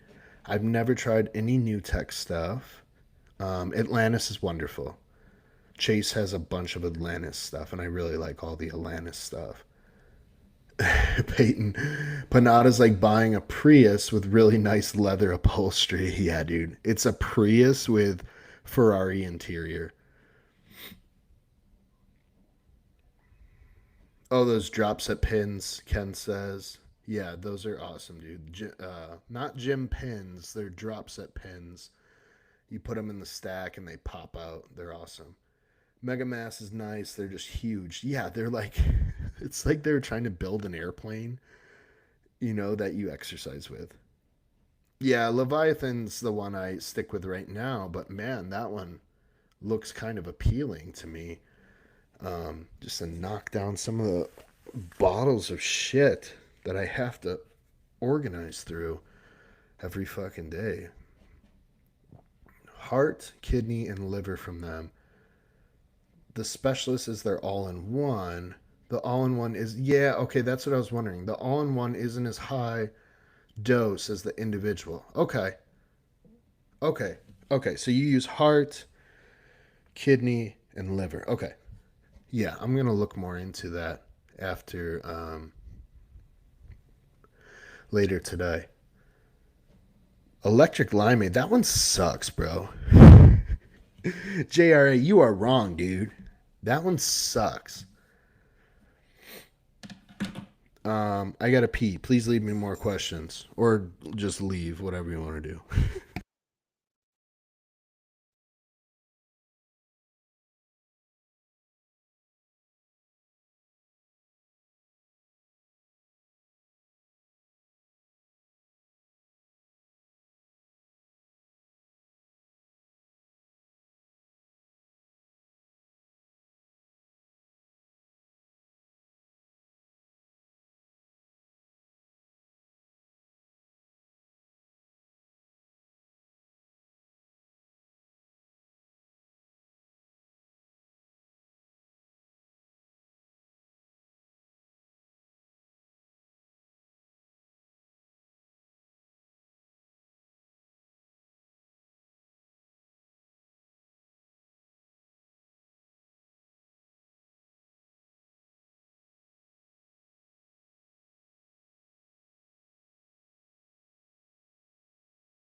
Okay.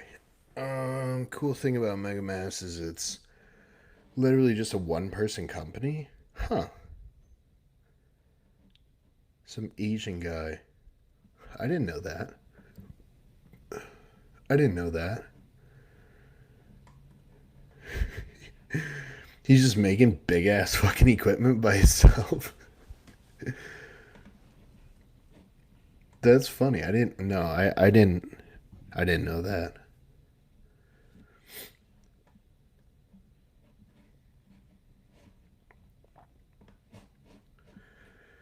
That's interesting. He does everything? Like does he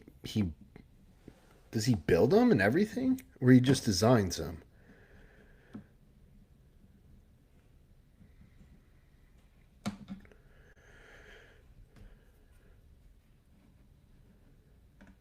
Ken says Iron Lab is stacked with a ton of new tech and Megamass. You and Ray gotta meet me there.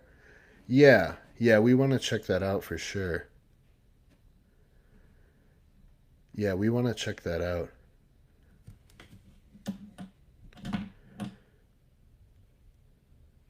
Let's see.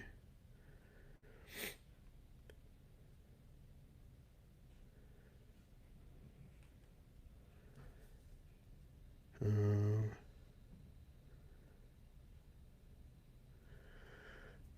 Dylan in the house. What up, dude? Warhouse is not bad, dude. It's not bad.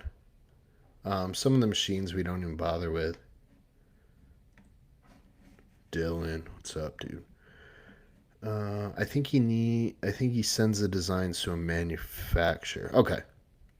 Okay, that's cool. Let me see.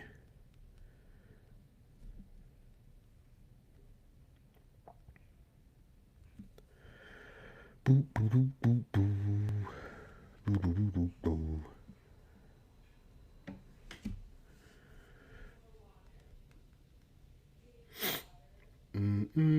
Let's see. I wonder if I can. Let me try this.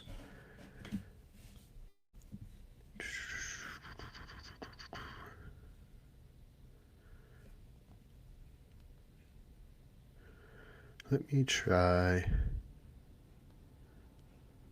to send these to myself.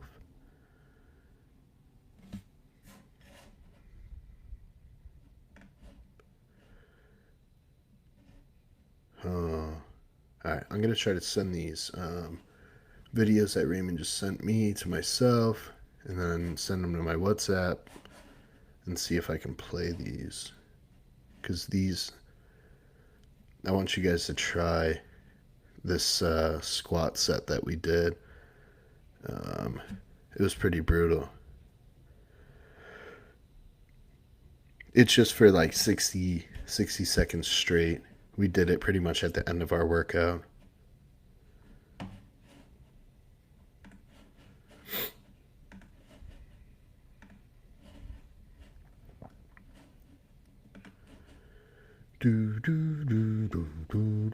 I wish I could see who's in here. I want to know who's creeping. Why doesn't YouTube let me do that?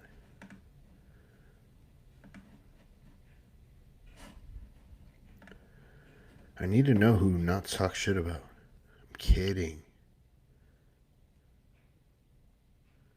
I don't know why I'm getting all these random phone calls. I bet they're heating and air customers because it's hot as balls out.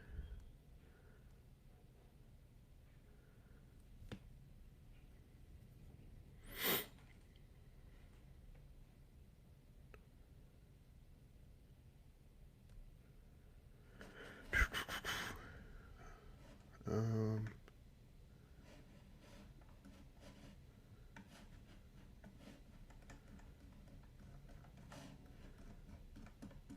all right, that didn't work.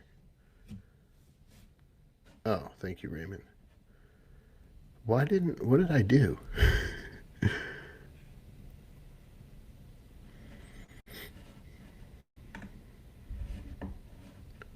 Oh, okay. It's just tweaking out.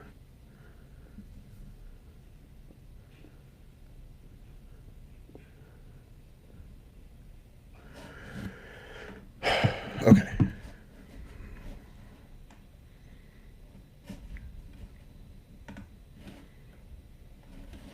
All right, let me try.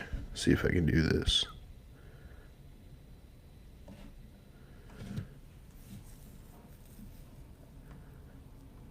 Smalls in the house. I have a set today, Dylan says, for lunges for 4 minutes. David's still in here. Engraving shit for the wedding. Crunchy in the house. Alright, let me see.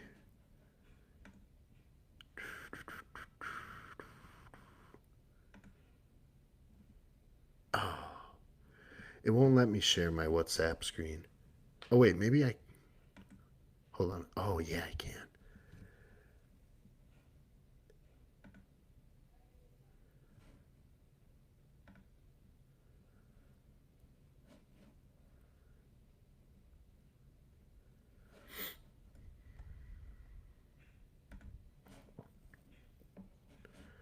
Sorry if this is making you guys deaf. Deaf, not death. Alright, so these are 2 up, 1 down leg extensions.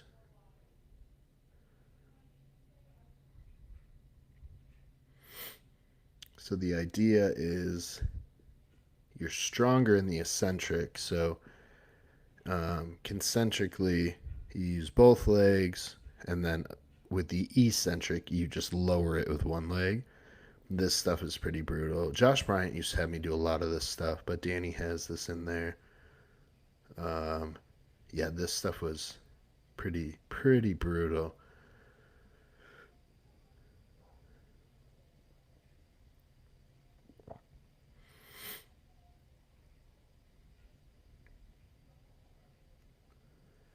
Yeah, so when I'm lowering it, I'm trying to lower it with just the quad. That's what I'm thinking about. And I'm not trying to explode too hard out of the bottom because then it gets really like knee dominant. So I'm really trying to just squeeze the quads out of the bottom and then lower it with one leg.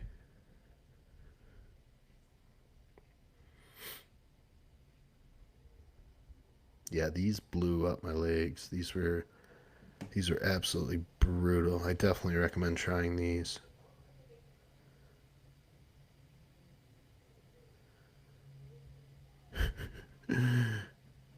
You can actually see my legs like turning blue because they're filling up with so much blood. All right. This one is just for 60 seconds straight. You can see that there's like no weight on this thing. And again, we did this at like the end of our session. Um, but this was also brutal. So the goal here is just to keep moving the weight for a minute straight, nonstop. Let's see. Also, I'm trying not to let the knees kind of splay out. I'm trying to keep them in um, to target more quad. A lot of guys let their knees go out to the side, which is great for using for like powerlifting. That's actually what you want to do. But when I'm trying to target just the quads, I actually try to keep the knees in a little bit. I don't force them in, but that's my intent here. But yeah, we just keep cranking on this for nonstop. Even at the top of the rep, I still have tension on there. With my feet, I'm actively trying to push them like forward, almost like I'm trying to slide them off the platform, almost like holding a permanent leg extension the whole time. Yeah, you can see it starts getting brutal. And then I just kind of do an ISO hold until the set, until Raymond finally told me it was over. Um, let's see. We got Ray doing the same thing.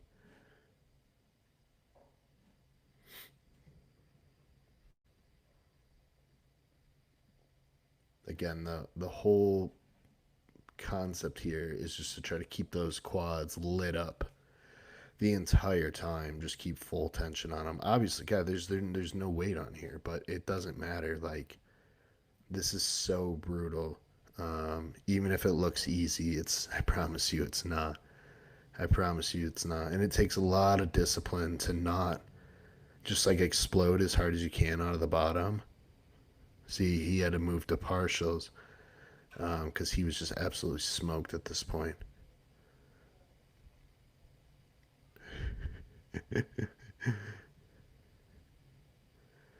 But yeah, this is totally acceptable what he's doing. Like just keep moving, just keep moving for 60 seconds. Again, this is how we pretty much finished the workout. We had a few more things after this, but and I just made him hold it there. So, absolutely brutal.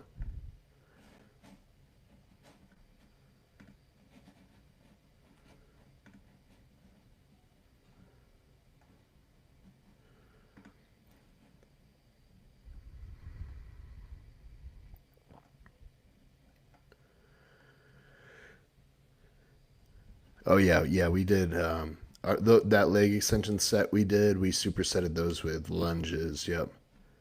Jay said those look rough. Yeah, yeah, it was brutal, dude. They required no weight. Um, that's sick. Of My heart rate is beating too fast on the Mott's. Should I cut back on it or just stop?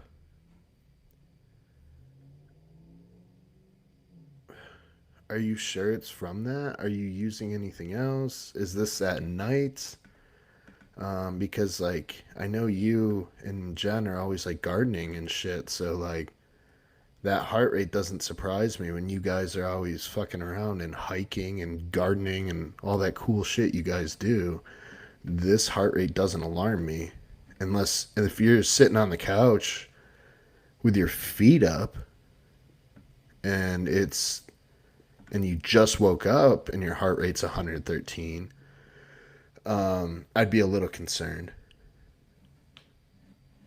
But the easy solution to see if it's the Mott's is just drop it and see if it changes.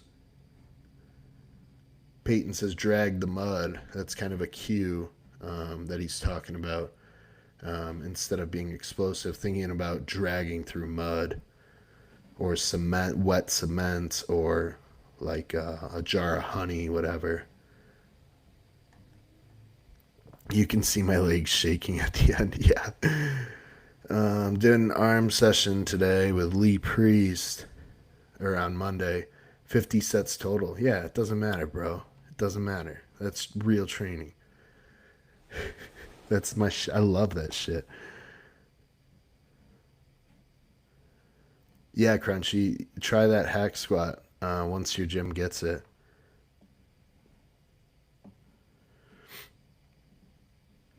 JRA, drugs are fun but seem to be the easiest part. Getting enough of the right food and training consistently, prioritizing sleep is another animal.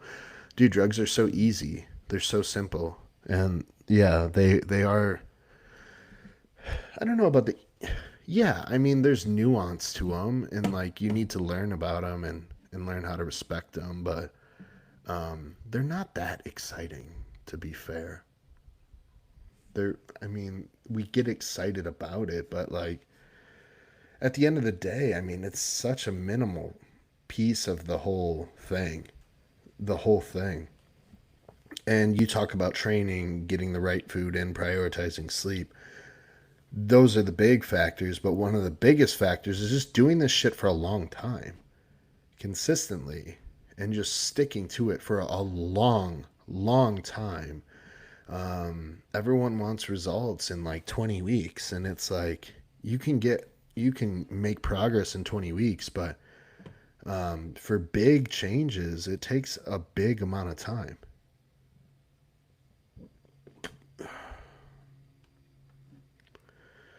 It's random, night, day, and sleeping. Well, I mean, everyone's heart rate is random between night, day, and sleeping. I need to know what it is when you're sleeping. My heart rate probably hits over 100 sometimes during the day when I'm doing shit and I'm busy and running around. Yeah, I'm sure my heart rate climbs over that for sure. What is it when you're sleeping?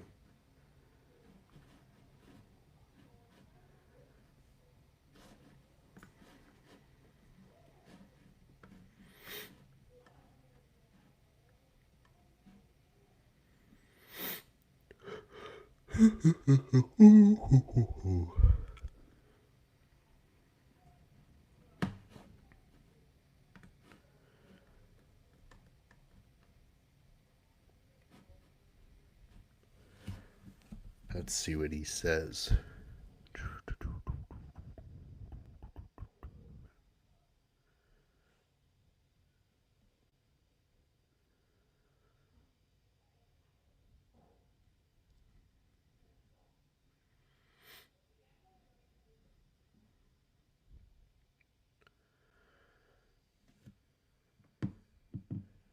DLC said mine's currently 97, but it's hot as fuck, and I'm bouncing between the shed and the house. Yeah, yeah. The heart rate has to go up, or you'd be dead. Yeah, the heart rate is random throughout the day.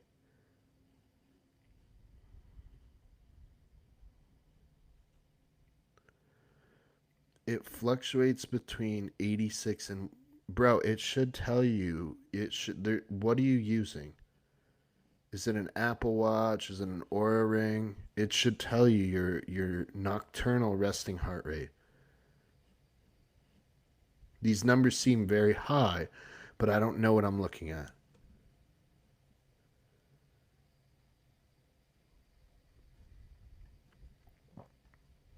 And I don't know what else you're taking. I don't know what else you're doing. I don't know what you're eating. It's been a while since we worked together, so I don't know any of the factors. But if you think that MOTS-C is the only factor, then just drop that shit and see if it changes. A cheapy ring. Oh, fuck, I don't know if I trust that either. You know what I mean?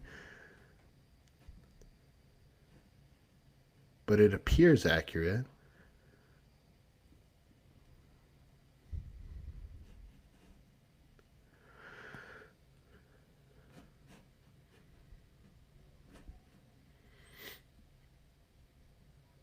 Yeah, I mean, that's quite high. Um, if it's 86 while you're sleeping, that's pretty high.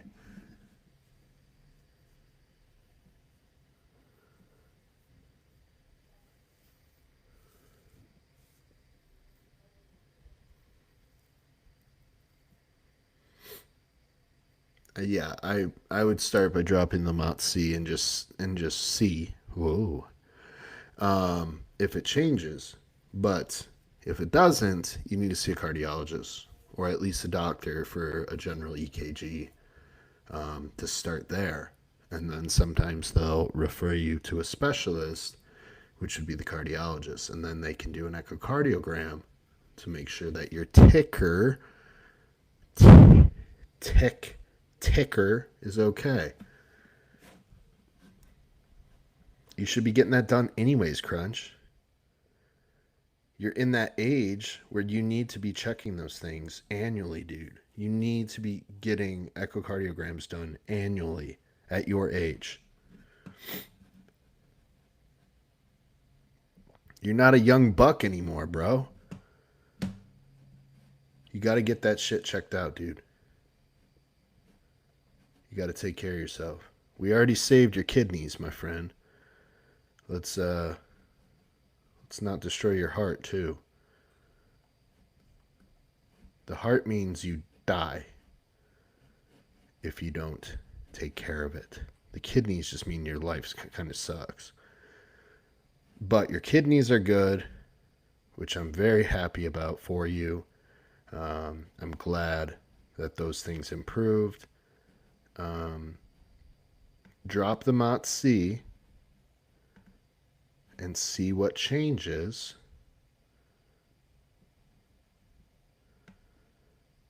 And then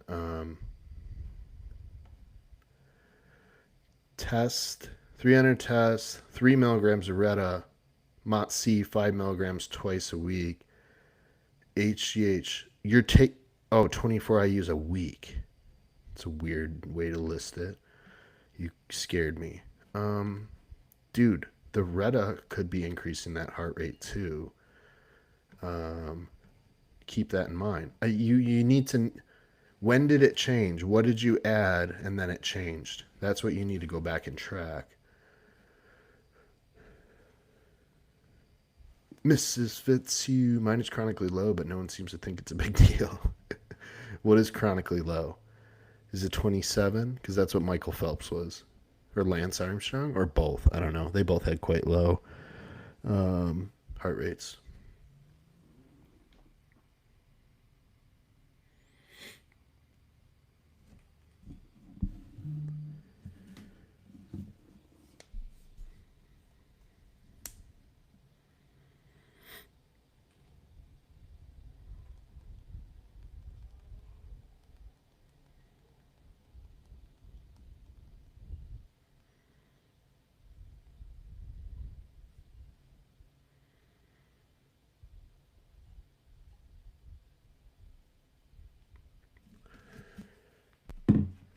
It changed a week after adding MOTS-C.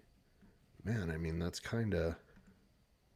That's kind of your answer right there. I would change the dosing of the Mont C. I would go to 1 milligram a day. Or just drop it entirely and see if it changes. And then you can add it back in at 1 milligram a day or even 500 micrograms a day. Mine at night is 52. That's perfect, dude. That's just a healthy person. I can't get it over 113 or 117 when exercising. I don't believe yet you can't do that. You just have to work harder to get that heart rate up. Anyone can elevate their heart rate over 113, 117. It just requires more effort. I promise. I promise. It just means you're getting more efficient at your cardio. So when you get more efficient at something, you need to make it harder. You know what I mean?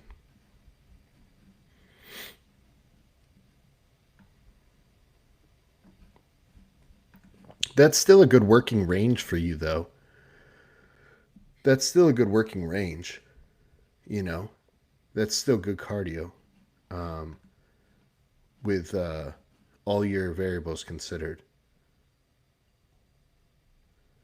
But yeah, if you're trying to get the heart rate higher, you do more work, and the heart has to respond.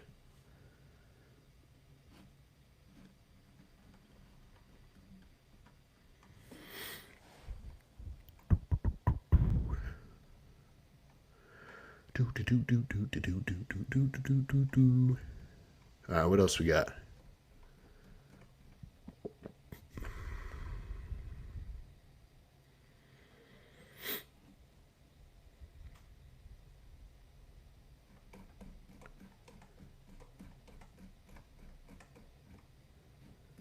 What else do we have? Otherwise, I'm gonna wrap this thing here soon.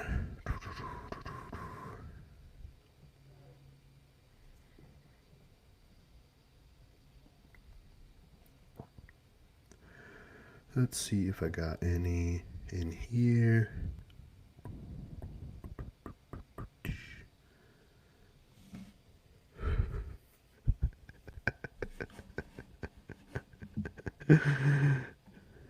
I can mental trauma my heart rate to 130 in no time.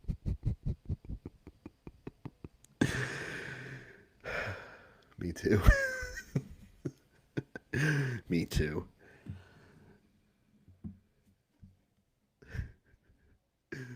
That's funny shit. Amy, what's your nighttime heart rate?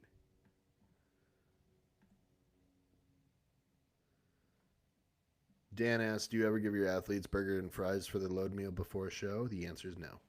Never, ever, ever, ever, ever, ever, ever, ever, ever, ever, ever, ever. Never have I ever. No, I have. Maybe once or twice. It's normally a no for me, dog. It's normally a no for me. Do you ever give your athletes a burger and fries for their load meal? No. No. And some of my athletes don't even get a load meal before their show. Sorry. Sorry. But you don't get one. You don't get one. If I told Amy to eat a burger and fries before her show, she would drive to Chicago and kill me.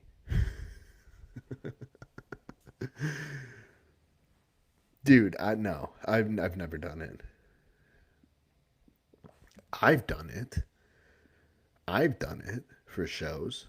But no, bro. No, I don't no. I don't do burgers and fries for a bodybuilder before a contest. I have, but I nowadays no. Ken said leave that shit to Palumbo. Yeah, no shit. No shit.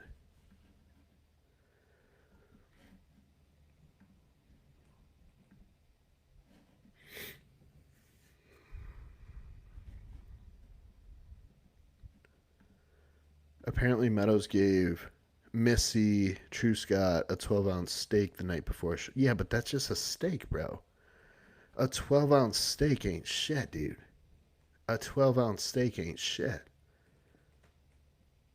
You know what I mean? Like, what is that? Fucking. And she has so much fucking muscle on her. What is that? Like 70 grams of protein, 30 grams of fat? Let's see. Macros of a. Let's ask the Google. I mean, it depends on the cut of steak. Did she say what kind of cut? Yeah, bro. 75 grams of protein, 60 grams of fat, depending on the cut. That would be like a ribeye. But, dude, that's only 800 calories. That's only 800 calories. Missy is fucking always peeled and and unbelievably jacked. I saw her in person at my client Matt Ramos did the Winter Classic in Illinois, and Missy was there, and like, bro, she's fucking jacked. A strip steak. Let me see. I think strip steak is similar to ribeye in macros. Let's see. It's even less. It's more protein, less fat. 80 grams of protein, 35 fat. So I was pretty close. That ain't shit, bro. That ain't shit. You have a fucking Five Guys burger and fries, you're fucking 1,400 calories deep. You're twice that. You're twice a ribeye steak or a strip steak. Let's see. Let's look up Five Guys menu.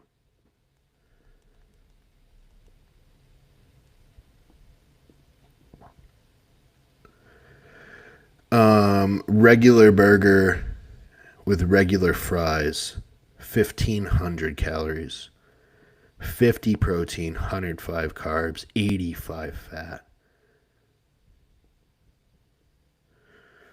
Yeah. That's twice as many calories as a 12-ounce New York strip. You know what I mean?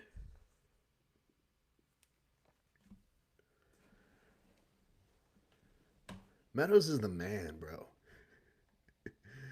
He's the man. He knows. He knows. Missy won everything when she was working with John. I mean, she won other shit too with Shelby and, everyone else, but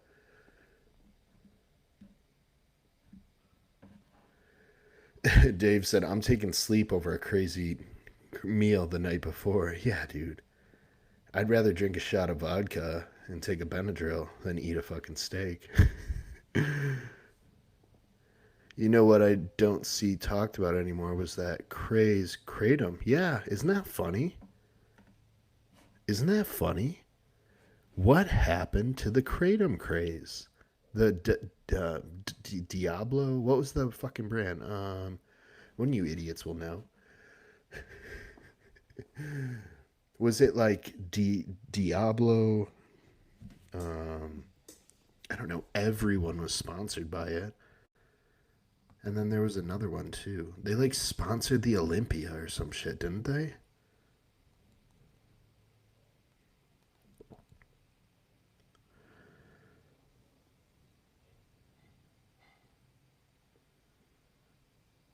Dial. Yeah, dialed. Yeah, yeah. Yeah. Dave got it. Dialed moods. Okay, here we go. Yeah, yeah. Okay. I knew one of you guys would get it. Yeah, here we go. Dialed moods. Oh, Uprising. Was Uprising one too? Yeah, I think you're right. I think you're right. Uprising was one. Didn't like Guy's sister Nino own that shit? What happened to that shitty ass shit? Uprising. I am Uprising.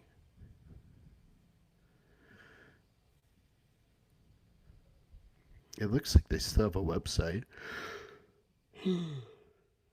I don't hear anyone promoting Kratom anymore. Is Elliot? Sorry. I had to do it. I had to do it. I love Elliot, but that shit's funny as fuck. I had to say it. I'm gonna check.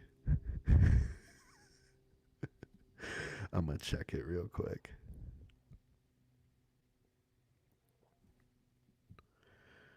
Let's see. I'm gonna die if he is. I will actually die on screen.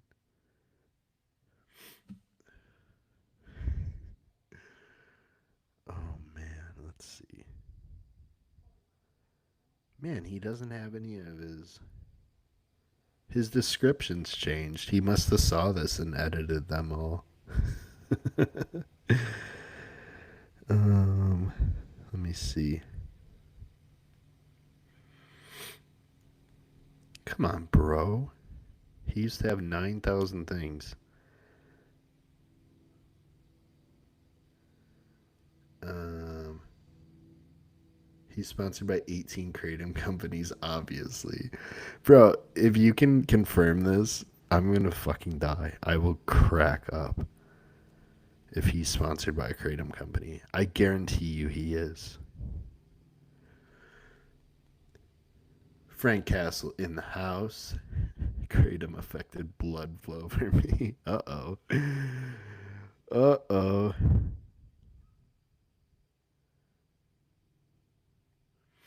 My friend Cocaine did that to me. Yeah. Someone please find out for me. Oh shit. This dude posts a lot. My lord.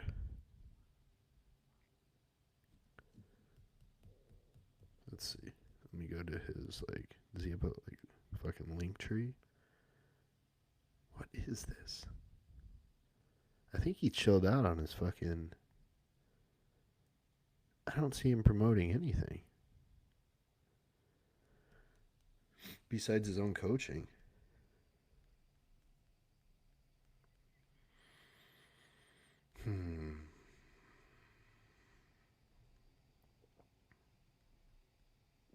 Oh, Condemned. I think he works with Condemned. Kratom is still pretty popular. Jordan Hutchinson uses it and promotes it. That's surprising.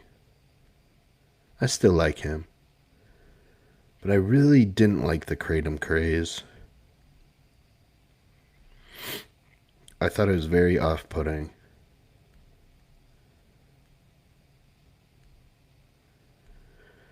Yeah, I didn't love that craze. I mean, I just thought it was weird.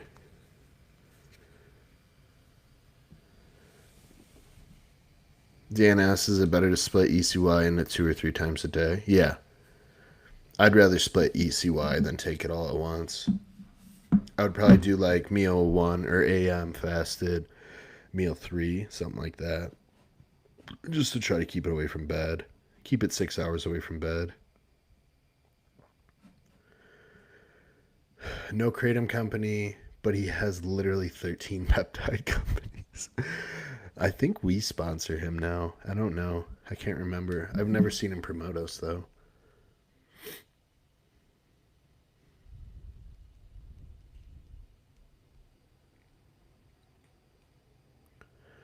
I've never seen him mention us, I don't think.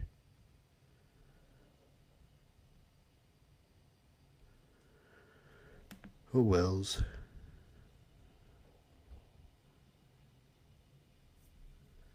Yeah, Ken said you guys do. Yeah, I thought he was one of our athletes. I'd have never seen him mention us.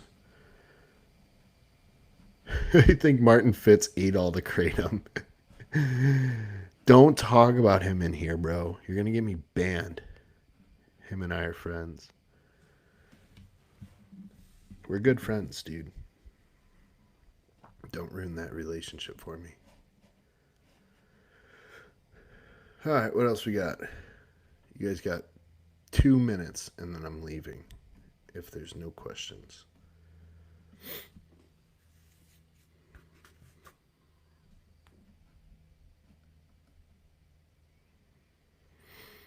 mm, mm, mm, mm, mm, mm.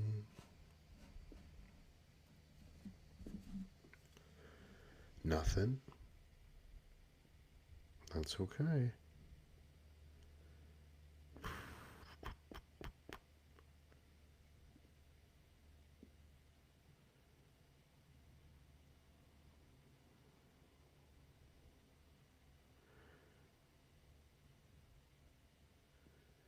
No questions? That's okay. You guys suck.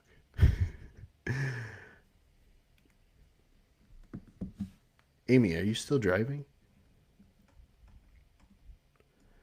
Where was she going? Someone's backyard birthday party bodybuilding show?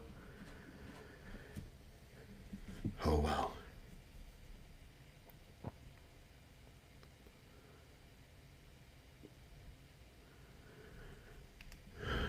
Justin Harris has been mentioning running Clen and ephedrine together. Is there much value in that versus cycling them? You can run them together. I like to cycle them. I like to do one or the other. I generally go back and forth between them for people. I let Clen run its course, and then I'll switch them to ECY, and then I'll switch them back to Clen. And a lot of the times I'll find out which works better for people and I'll lean into that because some people actually do better with ECY than they do Clen.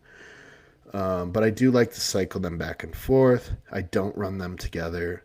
They overlap. When you pull the Clen, the half life is long enough where when you start the ephedrine, that you will still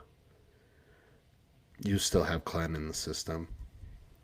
Is there value to it? There could be. They don't work on the exact beta receptors. They do, but one is more two, one's more three. Um, so there's that. But yeah, I don't like running them together. I keep them separate and cycle in between them. Ken, Ken has the least favorite client you've ever had. Oh man, you want me to be honest? Um, man, I really haven't had any. I've had clients that like just like drop off the face of the earth and just like disappear. That's pretty common for coaches. I hear like people just like stop communicating entirely and just like fall off the face of the earth. Um, I've had a few falling outs with guys. Um, some of it was my fault. Some of it was their fault. We just didn't make good dance partners, you know. Um, yeah, but we're all friends now and everything. I'm friends with, um, you know, I want to say all of my past clients. I don't think any of them have ill will or anything. I'm sure there's a few out there that have had a bad experience with me. Maybe that's just a numbers game. When you coach enough people, someone is going to have a bad experience, whether it's their perception of your service or you guys just didn't get along or whatever it may have been. Um, but I'm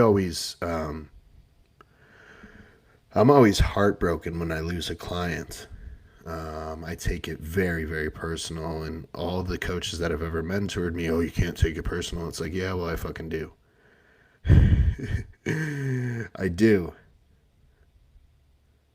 So I take it very personal um, when I lose a client because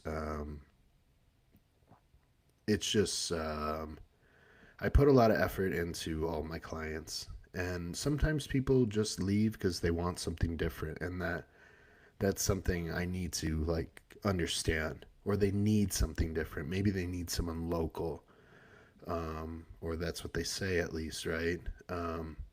But yeah, it always hurts me when I lose a client. Um, and it bothers me for quite a while. I'm still bothered by the few clients that I have lost.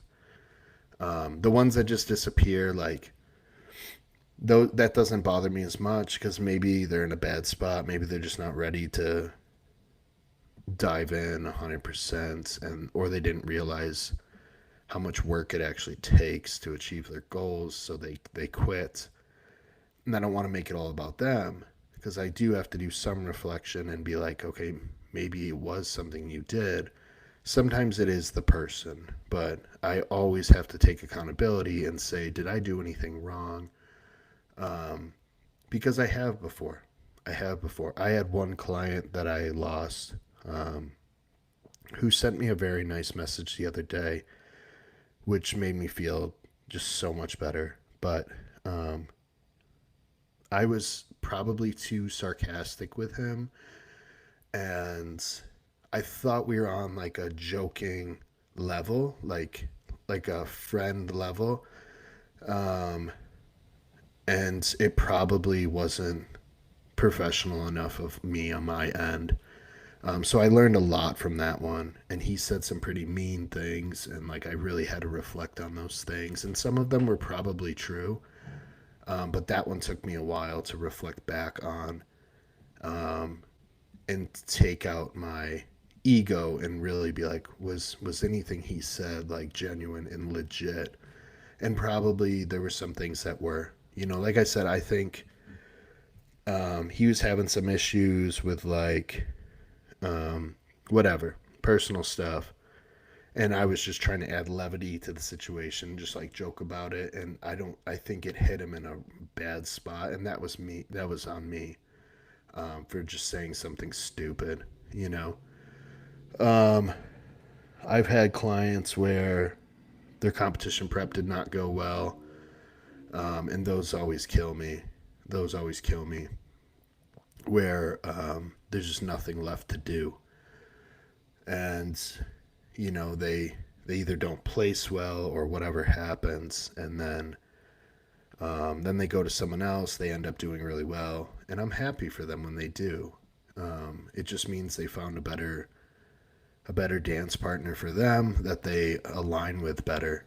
Um, but I don't have any ill will towards any of my past clients. I have to. I just have to learn from each one and just get better each time. Um, and it does. It really hurts my feelings when I lose a client because it's a direct reflection of my service. Something I did not earn their trust anymore. So that's on me. It's fully on me. And I have to take full accountability for that. So it's a learning process. Amy said I'm in Costco. Oh, dude. Ken says going to Costco on a Saturday takes balls. Yeah, that's crazy talk. Dan says that guy that loves the food channel in the Discord and talks some shit on a podcast. Him and I are friends now. Um, him and I are friends. He was in a bad spot. Um, he was just in a bad place at that time. This is what he says. He's never come out and said it. Well, I mean, he commented on like one of my videos once, and apologized and things like that. But he did say that was on him for the way he acted, and we're good friends now. I still talk to him, and I talked to the guy that hosted that podcast. I still talk to him. Originally, I was pretty upset about it because I'm like, bro, why? Like, you don't really even know who I am. Like, why are you hosting a podcast that's totally just bashing me? And he said that he didn't even know that it was about me specifically, which I don't know if that's true or not. I have to give him the benefit of the doubt though. So he said that he didn't even know that this individual was talking about me, in particular. So, um, but yeah, we're friends now, and um, but yeah, that hurts because that particular person had other bad experiences with coaches, and he didn't say a word about them on the internet. But then a little guy like me, he blasted on an entire 2 hour podcast. So that's where I was really hurt because I know for a fact he's had really bad experiences with coaches, and I was pretty much the only one he ever mentioned. And, um, but you'll always get, it's just a numbers game. It's just a numbers game.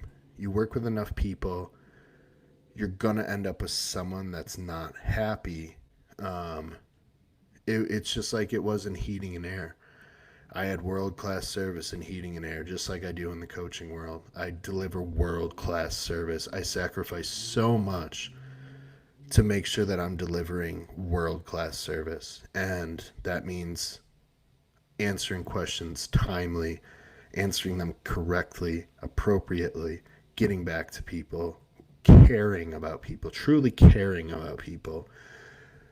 And I do that at the expense of my own time, my time with family, all those things. So coaching is very serious for me. And when I get a person that feels like I fell short, that really hurts me for sure. Anyways, thanks, Ken, for that stupid fucking rant. Do you recommend giving arms their own day like Lee Priest used to?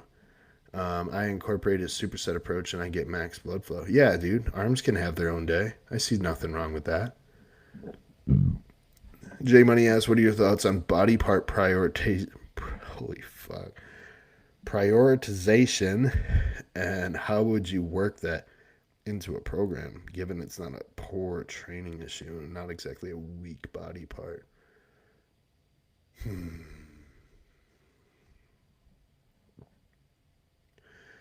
If it's not a weak body part, why are you prioritizing it?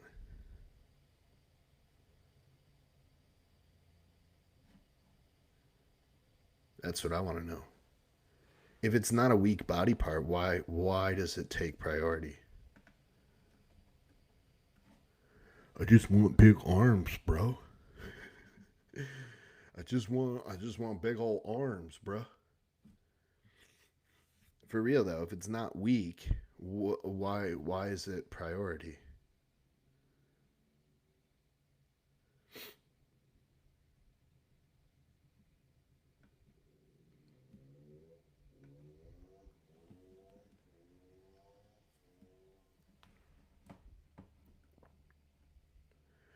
What do you think, Jay?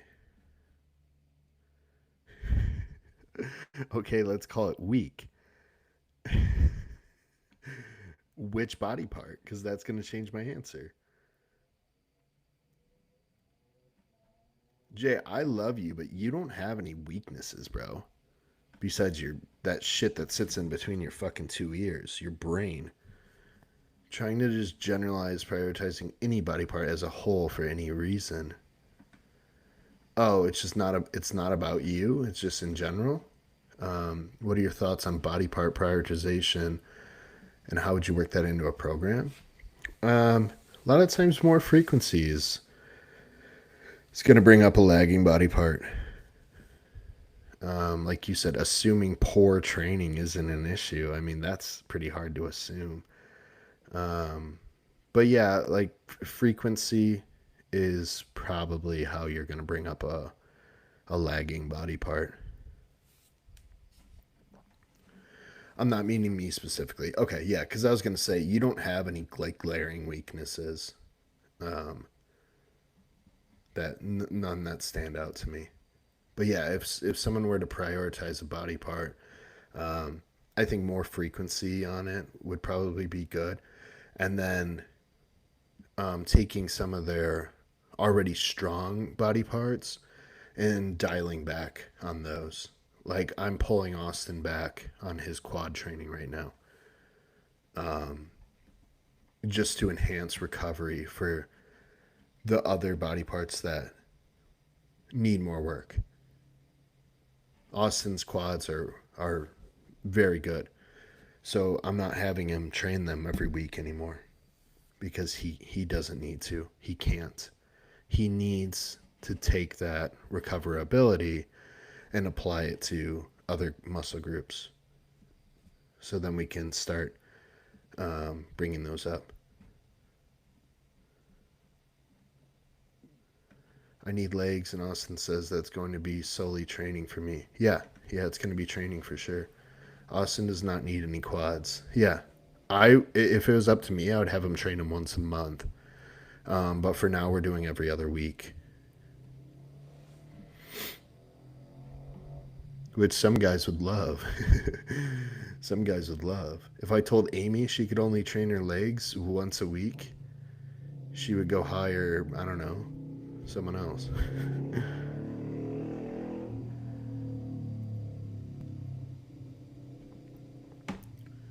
All right, that's it for me. It's been over 2.5 hours. So I gotta go eat. All right, love you all.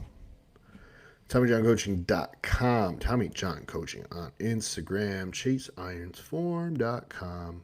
Watch my YouTube videos and share them with your friends. Tell them how good they are. Hit the like button. Subscribe. All that shit. All right. Love you.